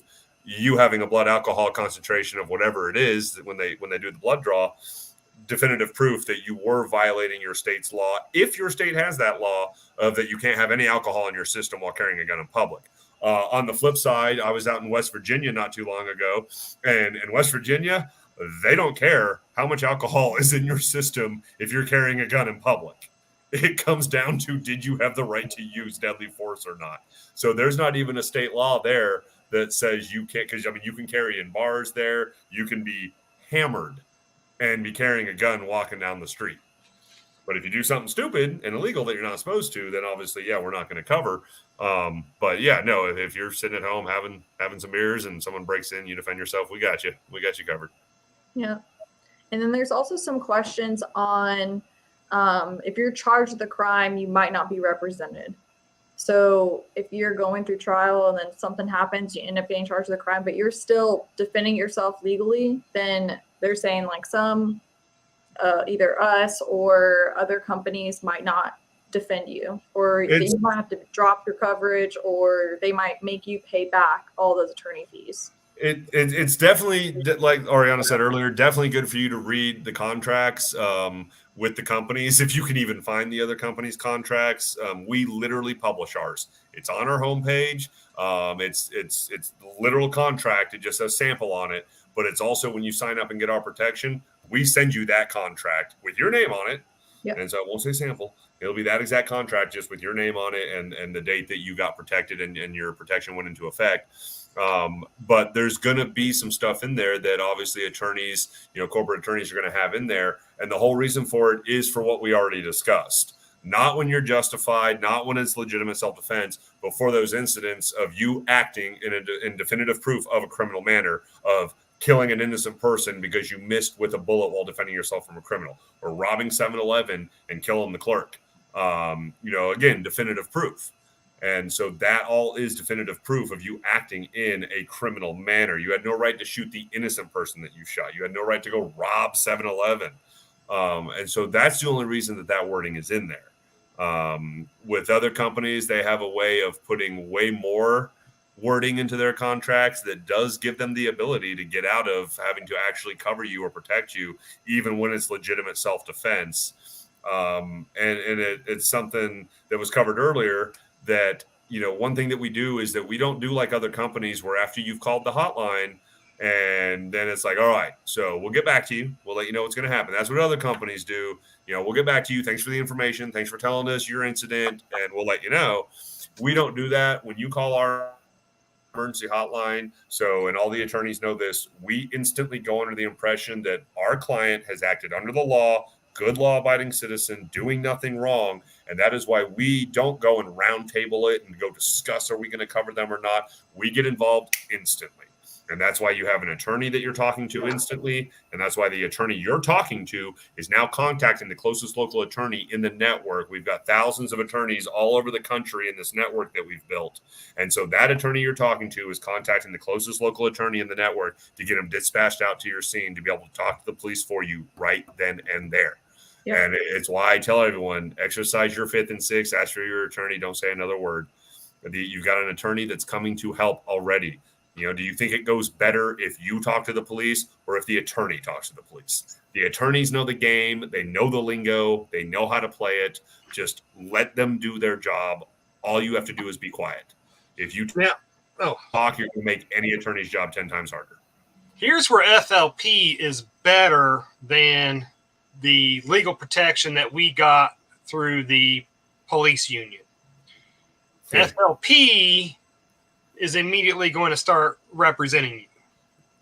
No ifs, ands, buts, or coconuts. As long as you didn't go in and rob shoot a gas station attendant or something like that.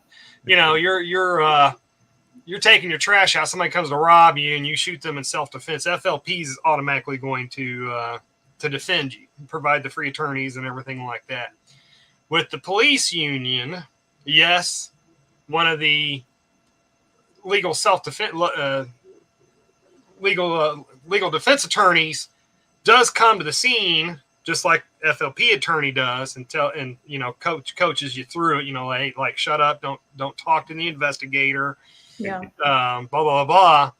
But then the union, and this is at least the way it works in my area. I don't know if it works this way across the country, but in my area, then the next meeting that the heads of your union that you belong to, the heads have to meet. So you're talking the president, vice president, and whatever else these people are of this union. They meet and then they decide if they're going to pay for your legal defense fund or not. Yeah. All right. And then if they vote no, it's dead in the water right then and there. You're going to be paying your own attorneys to fight this if it goes to court or in the civil suit that comes down the road.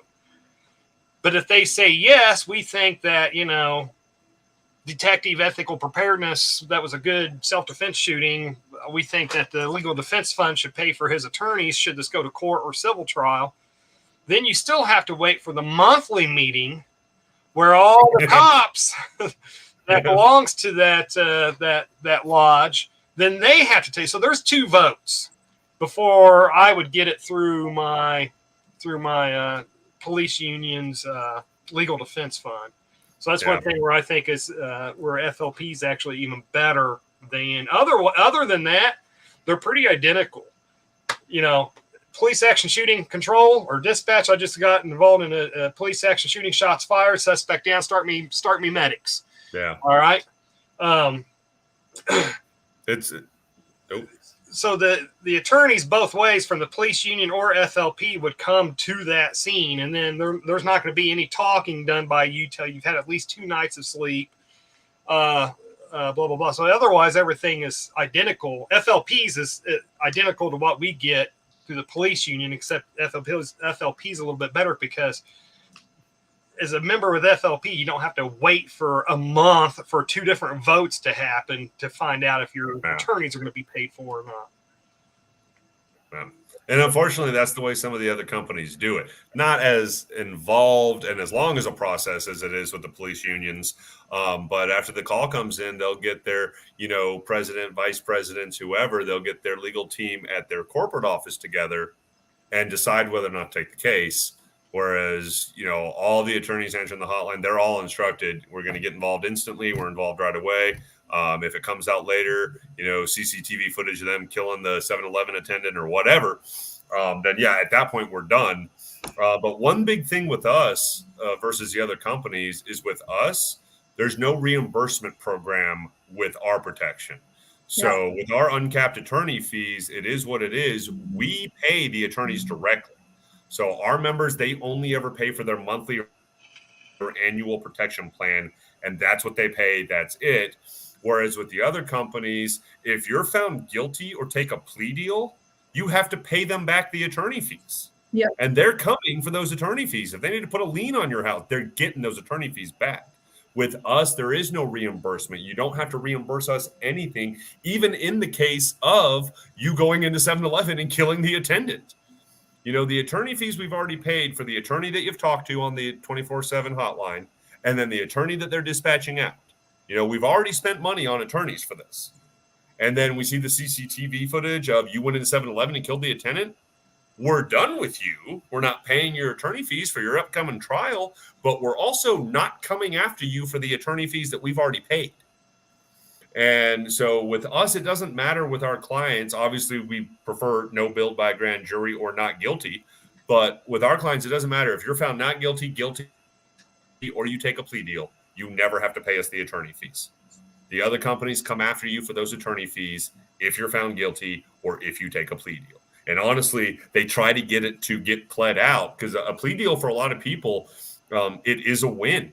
You've got some people where it's a fine line of them acting under the law or not. And so it's like, oh man, and the attorney's like, hey, it could go either way. It's just a real fine line of whether you had the right to use that deadly force or not. And if they convict you, you're looking at 30, 40 years. They're offering you right now a plea deal of 10 and you'll be out in 6 or 7. And that plea deal can be a win for that person who is like, man, if they convict me, I'm going 30, 40. But I can take this 10-year plea deal and be out in 6 or 7. And so, there's always that choice to be made. And with the other companies, if you take that plea deal, you have to pay all those attorney fees they paid. With us, you don't. And we pay our attorneys like their full hourly rate. It's not like we're getting any breaks. It's not like we're getting bad attorneys or anything. We have great attorneys that are fully vetted, that have the experience that they need to be able to handle cases like this. And we're not getting any break on cost or anything. Attorneys are expensive, but we're finding the best for our members so they can get the best protection as well. What's our next question? There was one asking about what does FLP not cover? And then someone asked if we cover private armed security guards, if they're covered, or feel like you're on the job security guard. Right. And yeah. So the way it works, so we have a lot of armed security and a lot of law enforcement that have our protection. And the reason why is because, look, for the private armed security companies, for the law enforcement agencies, like he was telling you, they've got their own protection that's paid for by the department or by the security company. And unfortunately, it takes a little bit longer for them to get the ball rolling and take care of it. But even the training sergeants now, back in Texas, I'm in North Carolina right now, but back in Texas, even those training sergeants at the DPS tell the new recruits, you need to go get a secondary protection plan like Firearms Legal Protection, because the department won't cover you for everything, and the department doesn't cover you when you're off duty, and the department doesn't cover your family if they have an incident. And so the way it works is for law enforcement and armed security that have our protection, we're not covering you if this is in your official capacity of your job and your official duties as a law enforcement officer or armed security, because your armed security company is already covering it, or the law enforcement agency is already covering it. But what we are covering is when you're not in your official capacity, you're not on duty, you're not working, and you have a personal incident, or you go defend a random third party. we're going to pay those attorney fees for you and cover that incident. And then also with the family plan, now your spouse is going to be covered. And then if you have kids, we cover your kids that are 17 and under. Once they turn 18, they've got to have their own legal protection plan because they're now a legal adult. But if you get a family plan, it's you, your spouse, and you don't even have to be married. Okay. With us, we do it different from other companies. We don't make spouse or children less of a member. The spouse and the kids don't have less coverage. Everyone's an equal member with all the same uncapped attorney fees and all the same perks. But one thing we do different also is that for spouse, you don't have to be married. As long as you live in the same household, if you consider someone your spouse, they can be covered by your family plan. So you don't even have to be married when it comes to us. If you consider them a spouse, you live in the same household, they're covered. Yeah. We have our protection for law enforcement and for armed security. The departments will cover you on duty in your official capacity. We'll cover you when you're off duty. Ariana, I got to make a really quick, very important telephone call. Can you continue with the questions and answers? Yes, sir. I got it. So another question we got about if we cover this is I think this is only the only other questions about that. And then there were some other questions that we can touch base on, but they asked what if someone steals my gun and uses it in a crime? Will you guys cover me for that? If they steal your gun and use it in a crime, you shouldn't be getting charges filed against you. If they steal it, it's a criminal that they illegally obtained your firearm, they use it in a crime. So, the only way I could see you being charged with a crime if someone stole your gun and went and used it in a crime is if by some miracle you happen to be in the exact same vicinity at the exact same time that the crime was committed. Yeah. If you happen to be, there, your cell phone's, pinging off the cell towers and they're like, well, no, we show that you were at that 7-Eleven that just got robbed. And it's like you had left like 2 minutes after, or before, it got robbed. And so that they can put you at the scene. Maybe you might get charges filed against you. And we've covered charges like that where the more common issue where we've had something like that happen is more when somebody lies, because we've got all kinds of coverage, even for stuff that has nothing to do with, a defense incident. That would be a rare situation where you'd be getting charged if someone stole your gun and used it. But the one that we've had where it's been road rage cases, it's a pretty common thing that happens, unfortunately, with road rage is where someone lies and says you pointed a gun at them when you didn't during this road rage incident. Well, when you get pulled over, because they called 911 and said, they pointed a gun at me. When you get pulled over, and you will get pulled over, if there is a gun in your vehicle, you are getting arrested. Okay, the officer is not there to decide who's telling the truth, who's not. The officer is not there to decide who's guilty or not. But what the officer now has is all the probable cause they need to arrest you. They said you pointed a gun at them. You have a gun. Yeah. So you're going to get arrested. You're going to have to go and prove to a jury that you did not point a gun at them that day that you had with you and that they were lying. And we will pay the attorney fees for that and protect you and cover that. But, man, it'd be really, really rare for someone to get charged with the crime when their gun was stolen and then used in a crime. Yep. We had another question that was asking if we have attorneys up in Michigan. We sure do have attorneys in Michigan. We have a lot of attorneys in Michigan. Yep, we definitely do. So if something happens, especially in the Detroit area. Yeah, that is true. If something does happen up there, and if you're a resident there, or if you have a premium plan and you have nationwide coverage, so if you're in Michigan passing through and something happens up there, then we definitely have attorneys in Michigan. We have attorneys nationwide to help if something happens anywhere. Right. And let's look through any of these other. I saw the one that just came through. What about identity theft coverage, such as a denied purchase of a firearm? Mm-hmm. For example, they mistake me for another John Doe and I get denied a purchase of a gun. I mean, I don't know if I fully understand the question, because if you get denied on the purchase of a gun, I mean, odds are you're not having charges filed against you when it was mistaken identity. And I mean, it happens. I've seen it happen. Being in the industry for 15 years, man, I've run so many background checks. But I've seen people get denied and where it was a legit mistake made by the FBI examiner that was running the background check, and they denied someone that should have been approved. But when you're denied, there's a whole free appeals process that you can do. And so you can contact the FBI NICS section. That's what it's called, NICS, National Instant Criminal Background Check System. But you can appeal the denial, but there's no charges being filed against you. So I don't know what you would want FLP to cover there. I don't know if I fully understood your question about the identity theft, but there shouldn't be any charges filed against you for the FBI messing up on your background check. We had another question asking if FLP has red flag law coverage, and we do with every single plan. We have that, and I believe, John, you can probably elaborate with your very good, extensive explanations. But I think we're the only one that actually has it written in our contract that we will protect you with any red flag law coverage for any cases that happen. I believe we're still the only ones that have it in. Somebody might have copied us and added in. Yeah. We've had a lot of companies over the years try to copy what we do. Some of them can't because of what they are and how different they are from us, whereas we're a legal service and these are your attorneys fighting for you versus where they're an insurance policy. And so they can't do everything that we can do with an insurance policy like we can do being a actual legal service. But we are the first of many in this industry. We were the first to do uncapped attorney fees. And so you never had to worry about running out of money. We were the first to cover for any legal weapon used in an incident. For years, so many companies, it was only if you used a gun. We were the first to cover any legal weapon. We were the first to give counseling support.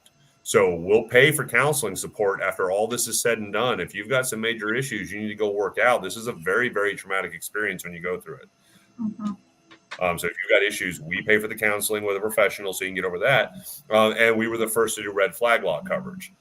I don't know if we're still the only one to do it. I thought there might have been one company that copied us on that and added it in. But yeah, if you get one of those illegal, unconstitutional red flag law orders served against you, we will pay your attorney fees and fight for you to get all those guns back that they illegally confiscated from you. Yep. And let's see. I saw this one. Do you have the family plan in California? It's not coming up on your website. It should be. But yeah, we definitely have the family plan in California. It should be showing up. Yeah, it should be on there. I mean, I guess I can't look right now, but we definitely do have family plan coverage on there. And it should just have the tier layout for you right when you're trying to check out. It will have the individual basic, premium, and family premium. And then it will just give you the option to select a state and then go through which plan type you want. So it should be on there. But if you're still having issues, you can email marketing@firearmslegal.com, and then I can help you on the side as well to see what's going on. Sometimes on the weekend, there can be like glitches. Yeah, I wanted to check. I just went on our website while Ariana was explaining, and I just went to the website, and you definitely want to use the link that Ethical Preparedness has for you. You definitely want to click on that link and use that link because when you use the Ethical Preparedness link for this protection, you're going to get the exact same protection at a lower rate.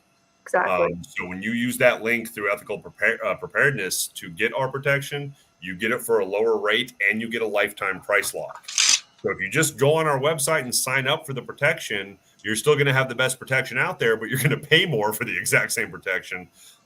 So definitely use the link from Ethical Preparedness and click on that. And you get our rates and the family plan. Doing that one, you'll save $110 a year by using the Ethical Preparedness link versus buying it from us direct. But we also give you a lifetime price lock when you use that link. So in 9 years, we've done 3 price increases. I know because I've had the protection personally for almost 9 years. We had new perks. We had new services, like we just covered. We were the first for red flag law coverage, first for any legal weapon. This extended our protection on defense cases dramatically when we cover any legal weapon. So now a big uptick in people using their protection plans with us have been pepper spray incidents where deadly force wasn't warranted, but force was. And they pepper sprayed the person, and that's an assault. That's use of force. Now you get to go to court and prove you had the right to pepper spray that person. And so now that we're paying attorney fees for everything, our rates have gone up over the years, depending on the new perks we add, like expungement benefit. That was our newest perk that we added a couple years back. Yeah. And so now when it's all said and done, we have the attorneys go back to court and they get all the charges expunged off your record. Because most people don't know that even after you're no billed or found not guilty, charges filed against you show up on your future background checks for buying a new gun, applying for a new job, applying for a new loan, and it can ruin you down the road later just because of charges that were filed that you were found not guilty of. So now we pay to get it all expunged off your record. But you guys get a lifetime price lock. So when we add a new perk, you're going to get an email from us letting you know this is a new perk that we put into the plans. It's included in the one you already have for free. You don't have to pay a price increase to get any new perks we add over the years. You get them automatically. So make sure you use that link. Yep. Yeah. And then we also had another question coming through asking if we have extra training programs. So we're not a training company. We solely focus on the legal protection, and we don't want to take away from business of our partners that we have that are actually trainers. So they're the experts in that area. So if you're in a specific area, we can always recommend a trainer that's in that area for you to go to if you need certain training, because that's the best way to do it. You want to go to someone in person sometimes, but we also have free webinars monthly, and then we have partnerships like with EP as well, so you can always view their YouTube channels, ours as well, and you can get a whole bunch of free content to view and learn. And it's sometimes easy if you want to do it in person versus watching on YouTube. So we have those options, but we don't actually have training classes because that's not our focus. Yeah, we're going to stick with what we do best, which, fortunately, we do have people that, work for the company that have been in the firearms industry for a long time that, are also instructors like myself. But no, it's why, and we mentioned earlier, it was brought up, for ASP, active self-protection. So FLP, we're going to do what we do best, which is the legal protection and protect our clients after they've had these incidents. And then we're going to have partnerships because we're going to stay in our wheelhouse. And so we're going to have partnerships like we do with Active Self-Protection and John Correa. And so, we've got all kinds of partnerships with all different training companies. One that we're partnered with is Concealed Coalition. They're a huge training company. ASDI is another one. So we've partnered with training companies. So that way we can recommend, hey, this is who we would recommend you go train with. I've trained with John Correa. It's very great training you get. And I've trained with Concealed Coalition instructors too. So we've got all kinds of partnerships you can utilize to get what you need, but we're not going to start our own training company. We're going to do what we do best and protect you. Yeah. And then we have, I think, 2 more questions that we can touch base on real quick. Another one was if FLP members get discounts on certain places. So we have, if you're a member with us, you do receive discounts. It's like our Discount Genius program. So we have within the entire industry, we have, I think there's maybe 20 or so, and it's continuing to grow. Different companies, whether that's you're trying to look for sites or whether you're trying to buy a new gun, or cases or shooting systems. But we offer discounts through them, and they have partnered with us to exclusively offer those discounts to our members as well. So it's just a small little perk that we also add. It's really cool. We call it the Discount Genius. And so, we've got partnerships with ammo companies, holster companies. Like we're partnered with Bear Arms holsters. Yeah. So they offer, I think it's 30% off. Don't quote me on that. It might be 25%, but I think they offer 30% off for FLP members on their holsters.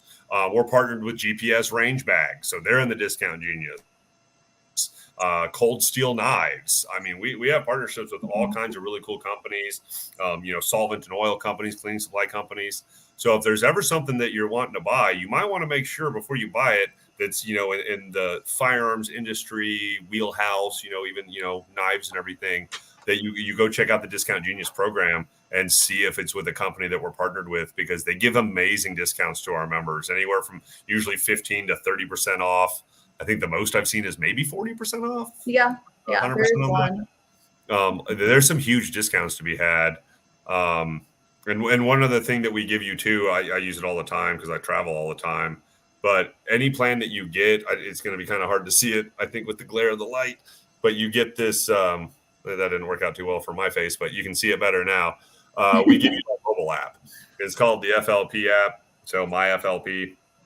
The cool thing about that is, one, it's got the emergency button on it also for the hotline that goes directly to an attorney. But the big thing with it is you plug in your carry permit if you have one. If you don't have one, that's fine. We'll still cover you if you are unlicensed. But if you are licensed, plug in your carry permit. It shows you the reciprocity map. So you get to see all the states that you can carry in, all the ones you can't. But click on whatever state you are going to. It gives you all the laws that you need for that state. It gives you their deadly force laws, their prohibited areas. It gives you their signs you're looking for. Because in Texas, I'm looking for 51% signs, 30-06 signs, and 30-7 signs. 30-6 and 30-7 is Texas Penal Code. Those are not the same signs I have to be looking for when I'm in Arizona or I'm in North Carolina like I am now. And so you need to know the laws of the other states before you go to them. And so we've taken the time. We've got you this app that before you leave for any, I use it all the time. Before I leave for a trip, I click on the state or states that I'm going to be going to on that trip before I ever leave. Big one that it's got on there too, obviously, it's got the magazine capacity limits for that state. So that's one thing that you get no matter what protection plan you get with us, so that you're not going to break any of the laws that other states have passed when you go to them. Because obviously what I do in Texas or Arizona or even here in North Carolina, South Carolina, I can't do in California. I can't do in New York. I can't do in Colorado. The knife that I carry regularly in Texas, if I carried it in California, it's a felony. Yeah. So that's one helpful tool that we give to all of our members also, in addition to that Discount Genius. So yes, that is true. I think we have one more question that just popped up, and then we can probably wrap it up unless something else comes through. But this one's asking if we cover them if they take any legal prescriptions. Yes. Yeah, we'll still cover you if you're taking, legal prescriptions. I do like the one that just came up about a garbage truck driver who carries without express permission from the boss. Yeah. Clearly, it varies based on the state you're in to an extent on that. But if you've never been told by the company that you're not allowed to carry and you never signed anything, because a lot of times they'll have it in that new hire packet, that employment agreement that you sign everything and agree to, that it'll say you're not allowed to have a firearm in your truck that you're using that's a company truck. Keep one thing in mind, and I've heard it so many times from truck drivers over the years, because a lot of trucking companies have that policy that the drivers are not allowed to carry. And every trucker has given me pretty much the exact same answer. I would rather be alive and out of a job than dead and still have a job. And so they carry a gun anyway. And the thing with it is, they have every legal right to defend themselves with that firearm if something happens. And yes, we would cover them, because they're not breaking a law. They're violating a company policy. And so that's the huge difference there, is that if that trucker got caught with a gun in the cab of their truck, state troopers aren't coming to put cuffs on him. He didn't break any state laws. He violated a company policy. He knows full well that he can be fired and have no recourse for his termination because he willingly violated a company policy. He still had the right to defend himself with that firearm. So yes, we will cover. Yeah. Jet has a question about hollow points for protection. Does FLP recommend using hollow points? And then can court consider hollow points a bad thing in some cases? And kind of what I have found is it New Jersey where they say you can't carry hollow points? New Jersey is the only state with an ammo restriction that in your carry gun, it has to be FMJ, no hollow points. It just shows these politicians know nothing about firearms or ammo when making laws. So I'm guessing, and John, you'll correct me if I'm wrong on this. I'm going to guess that FLP is not going to recommend any specific kind of ammunition. Are you just was it acceptable? Is it justified for you to shoot the bad guy, whether it was a hollow point or FMJ? Right. But I don't want to speak for FLP as the entire company and as the whole and say what FLP thinks on that for ammo. What I can do is tell you, me personally, not FLP, just me personally, and what I've recommended as an instructor for my students over the years is absolutely hollow points. not FMJs. So that way the bullet doesn't go through that dog, ricochet, and hit the dog owner. FMJs tend to penetrate further, and they will go through more layers of walls, more layers of drywall, heck, through a refrigerator, through doors, through windows. The whole point of a hollow point is to keep it inside the body. Now, I'm not saying a hollow point has never gone through somebody. They have. It's just way more rare with a hollow point than it is with an FMJ, because the whole point is when the hollow point hits, it starts mushrooming and it starts expanding, and you get those little claws coming out on the end of the bullet, and depending on the hollow point that you have. And so the whole point of that is, one, it slows down way faster and keeps it trapped inside the body, preferably, so it doesn't exit and hit some innocent person. Two, it also gives a greater opportunity for stopping the threat, because as it's mushrooming and expanding, it's got a greater chance at hitting an organ or hitting an artery and neutralizing the threat and stopping the threat to your life. So me personally, I'm not speaking for FLP when I say this. Me personally, yes, hollow points, 100% hollow points. That's all I have in my carry gun. I've never carried FMJ ever. But will they try to use it against you in court? They're going to use everything they can against you in court. They literally will. So they're going to, if you watch the Kyle Rittenhouse trial, you saw everything that they pulled trying to use against him. The reason it doesn't typically work out for them is because of your expert witnesses, which, if you have our premium plan, we pay for your expert witnesses and we pay for your investigators. And some of those expert witnesses, they're ridiculously expensive. Some of them bill out at $800, $900 an hour. You're like thousands in their fees alone, but we'll pay for that if you have the premium plan. We pay them. But the expert witness comes in and destroys all the doubt that the state and the prosecutor's office is trying to put into that jury's head. Because again, they're just, that's their job. They're trying to put a little bit of doubt in that jury's mind you were justified. And so some of these prosecutors want to say that the hollow points are more deadly. They're not more deadly. It's a safer, it's a greater risk to the community if you are using FMJs, because it's got a greater chance of over penetrating and hitting someone else when you defend yourself from a criminal. Yeah. So, but they'll use whatever they can. There was a guy that defended himself from a guy, and when he defended himself from the guy, he was wearing the Punisher skull logo. The Punisher shirt, the movie, which also was Chris Kyle's unit's insignia. They had the Punisher skull. This guy was wearing a Punisher skull shirt and got attacked by a guy. I believe he was getting stabbed with a knife, or the guy was trying to stab him with a knife, drew his gun, bam, bam, bam, shot the guy, defended himself. And in court, they showed the jury the shirt he was wearing that day. And it was, look, he's wearing the Punisher skull logo. We got a vigilante on our hands, thinks he can shoot whoever he wants to. Completely ridiculous. But it's what they do, trying to put some doubt in that jury's mind. And for some of them, it might start to make sense. Where it will stop making sense is now when their expert witness comes up. And, it was said earlier tonight, the whole point is, did you have the right to use deadly force or not? And that's where they'll bring up, like, look, it doesn't matter what shirt someone was wearing the night they shot someone. What clothing you're wearing has no bearing on whether or not you had the right to use deadly force. It comes at the fact, did you have the right to use deadly force because this person is trying to kill you with a knife? And the answer is yes, you have the right to defend yourself from that person. And so it'll be the same thing with the hollow points. It doesn't matter whether you had hollow points or FMJ. It matters, did you have the right to use deadly force that night, that day, and defend yourself from this person trying to take your life? And the answer is yes. Yeah. So, yes, they will try to use whatever they can against you. They're very, very sneaky. Mm-hmm.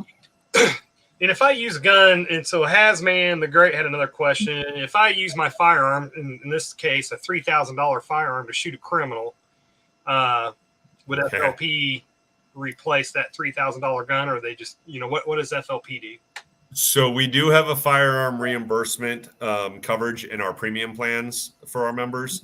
The way that works is, so again, we'll cover for any legal weapon, but if it's a firearm that you used, that gun is going to be in evidence for a very long time before you get it back, if you ever get it back. A lot of people never get their firearms back from evidence. And a big reason for it is because it goes to trial, the criminal's found guilty. Yay. The criminal now has years worth of appeals to exhaust for new trials. It can take a decade plus to exhaust those appeals to have those new future trials. And so a lot of times they keep the gun as evidence for the future trials because they'll need it on the next trial to show as the evidence. And so what we do is we cut you a check. So there is a cap on that. There's no cap on attorney fees, but there is a cap on the firearm confiscation payment. It's up to $1,000. So if you use a $600 Glock and that's what's in evidence, here's $600. Go buy yourself a new Glock. If it's $1,000 SIG, here's $1,000. But if you're carrying your custom handmade Nighthawk Custom 1911 that costs $5,000-$6,000, here's $1,000. So there is a cap on that. We're not replacing your custom handmade $5,000 Nighthawk or Staccato or Wilson Combat or whatever it is that you have. But we will cut you a check for $1,000 and you can put it towards a new one. If you have multiple guns, I got plenty of guns. My safe, I've got tons of carry guns. I got what I need. But for some people, that's their only gun, and now they don't have a gun to defend themselves with, or it's their only good little carry gun, and now they don't have their carry gun anymore. And so that's why we do the firearm confiscation payment, so that you can go replace it and buy a new gun and still be protected. But if you've got plenty of guns like me, you got plenty of carry guns like me, just stick the check in your bank account. It's free money. And if you do happen to get your gun back from evidence, you get to keep the check. You don't have to give us back the check. So if you own multiple guns, just stick it in your bank account. You'll be fine. All right. Well, I think we've been on for over 2 hours now. I think it's time to wrap this up. So I want to thank everybody for joining in tonight's live stream. I'm going to do the shameless capitalistic pitch here. Shameless, totally shameless. You decide to go with FLP. I have FLP. I trust it for me, my family, better than the police union. The link is down below that you can click on to check them out. And I want to thank Ariana and John for joining in tonight. And we're going to go ahead and wrap this up. And I hope to release a video next Friday. So anyway, say thanks everybody again and have a good night. And let's go ahead and kill this. All right. Thanks, guys. Good night. Thank you for having us also. We appreciate it. Very much. Thank you.